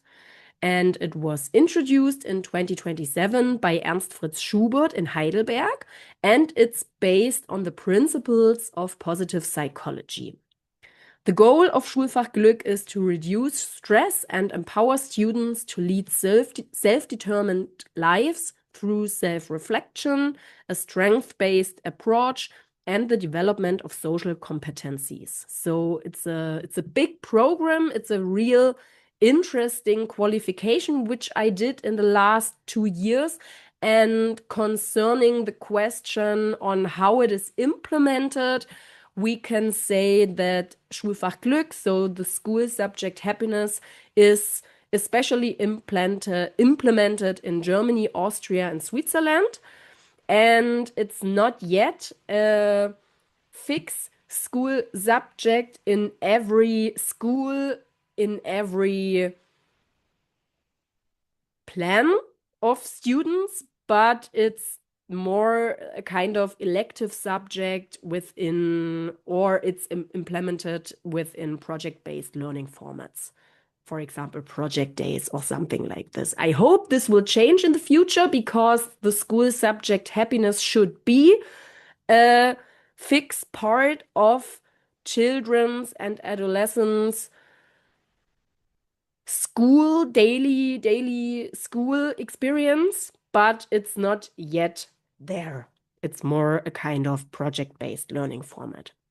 But nevertheless, it's a real great program with a big variety of different methods and different goals and core elements, which I don't want to explain to you in detail in this speech because this would take too long, but maybe I can give you some more insights in the future. We will see.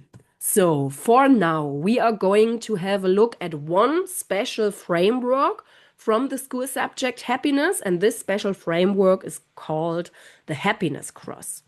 The Happiness Cross framework is a kind of system with 2 axes and 4 areas. And now we are going to have a closer look on this. So the first line, the first thing which is important in the Happiness Cross framework is the question of how short or how long does it last, the feeling happy. So it's about duration. And it's also about intensity. How intense is the happiness feeling which I am talking about? And you can differentiate every part of this happiness cross into 2 different forms. So duration can be divided or differentiated in short term and long term. And intensity can be differentiated in low intensity and high intensity. And with that, you are getting 4 areas, which are 4 different ways of how you can experience happiness, how you can foster well-being, if you want to say it like this. And to get closer to the different areas, there are 4 questions which are important to make people think about in this method. So we start with the first area, which is concerned the short-term duration and the low intensity. There is the question, what are small things in your everyday life that bring you quick and easily accessible moments of happiness? For example, a cup of coffee or a walk in the forest, for example. The second area is about short-term duration and high intensity. So what are things in your life that give you a strong boost of happiness in the moment you experience them? For example, riding a roller coaster or something like this. The third area is about long-term duration and low intensity. The leading question there is, what are things in your life that you would probably only realize make you happy if they were no longer there? And the last area, which is about long-term duration and high intensity, is led by the question, what are things in your life that create a strong sense of happiness over a longer period of time? And if you want to find headlines for the different areas, you can say that the yellow area with short-term duration and low intensity, these things can be called moments. There are moments of happiness, the cup of coffee or the walk in the forest. The pink area, so short-term duration and high intensity, the answers in this area might or are usually connected to experiences, riding a roller coaster, attending a concert, for example. These are experiences. Interesting is the blue area with a long-term duration and a low intensity, because there it's often about structures. So, for example, being healthy or owning your own car and being able to drive to every place you want to at any time you want to. These can be answers in the blue area, and it's usually about structures and material things you have in your life, which you might think they are normal, but if you don't have them anymore because you get sick or your car gets broken, then you realize, okay, these are actually things that make me happy, but I just don't realize it when they are there. So these are structures. And the green area, long-term duration and high intensity, there are many things which are connected to relationships and personal development. Taking this, we are heading forward to the question of how we can apply the happiness cross to the Eurovision Song Contest. And this is a very interesting question, which I thought about in preparation for this speech. And I've been formulating 4 questions to lead my thoughts in order to find some personal examples which we can talk about in this speech, so that we have a kind of baseline. From there we can go further. So let's start with the first question, short-term duration and low intensity. What are small things around the Eurovision Song Contest that give you a quick and easily accessible moment of happiness? I'm going to share my personal examples in a few slides, but first I want to show all 4 questions to you. The pink area, short-term and high intensity, is the question, what ESC-related experiences give you a strong, immediate boost of happiness? The blue area, long-term duration and low intensity, is about what ESC-related things would you probably only realize make you happy if they were no longer part of your life? And the green area, long-term duration and high intensity, is about what ESC-related things create a strong sense of happiness over a longer period of time. And now I'm going to show you some of my personal examples for the moments. So it's about the question, what are small things around the Eurovision Song Contest that give you a quick and easily accessible moments of happiness? Short-term and low intensity. And thinking about this question, I came up with the following answers. For me, this can be listening or watching your favorite ESC entry, listening to a new Eurovision-related podcast episode, watching a new reaction video on YouTube, or looking funny Eurovision memes at social media, but also turning up an ESC song in the car and singing along. Maybe also in my own made-up version of the lyrics, because they're not English or German. And also buying ESC merchandise is for me a small thing around the Eurovision Song Contest that gives me a quick and easily accessible moment of happiness. But there could be many more answers. These are just some examples of my personal perspective.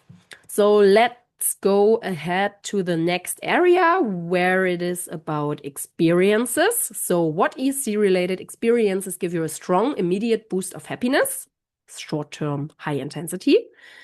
And I came up with the answers. When your favorite song also gets an amazing staging and you see it for the first time, or being in the arena and experiencing a live ESC show. Watching the ESC at a public viewing with other fans is also always an experience for me with a strong and immediate boost of happiness. But also having an ESC watch party with close friends at home could be a kind of experience if they are the right people for this context. And it can also be special moments at the Euro Club. For example, if everyone sings along to a song you can also sing along to, or dancing an iconic routine as a group, which is also very, very cool to experience. If your own country gets 12 points, that's also a big experience, especially for me as a German. It's very great, and luckily I had the opportunity to experience this in the last year at Basel when Arbor and Tünner got 12 points at the jury votes, and it was great at the public viewing, celebrating your own country with getting 12 points. But also if your favorite entry gets 12 points, this might be a possible way to give you a strong immediate boost of happiness. Or if you have a nerdy ESC conversation with a like-minded people, or a like-minded guy or friend or something like this. And some other example which I just experienced some days ago, if you're snagging last-minute tickets for the live show, which I managed to do, and that gave me a very strong and a very immediate boost of happiness, even if it was quite expensive. Okay, let's move on to the blue area, which is connected to the thing about structures. So what ESC-related things would you probably only realize make you happy if they were no longer part of your life? Long-term and low intensity. And there were quite interesting answers, I think, because the first thing that came to my mind was when this ESC takes place at all and isn't cancelled, for example, due to a pandemic. We all remember 2020, and it wasn't really great. Or having access to the technology, to being able to follow the ESC at all, to watch it via TV or online streaming or other ways. And also the fact that all countries participate in the ESC and there are no boycotts or disqualifications in the best case. Yes, we already experienced it in the current season, and it's not a really good feeling if there are boycotts or if there are disqualifications, like we saw it in the last years. Also, if the ESC can be celebrated as a peaceful music event and you can feel safe at ESC events, so you don't have to be afraid of terror or something like this. So if it's just a peaceful, friendly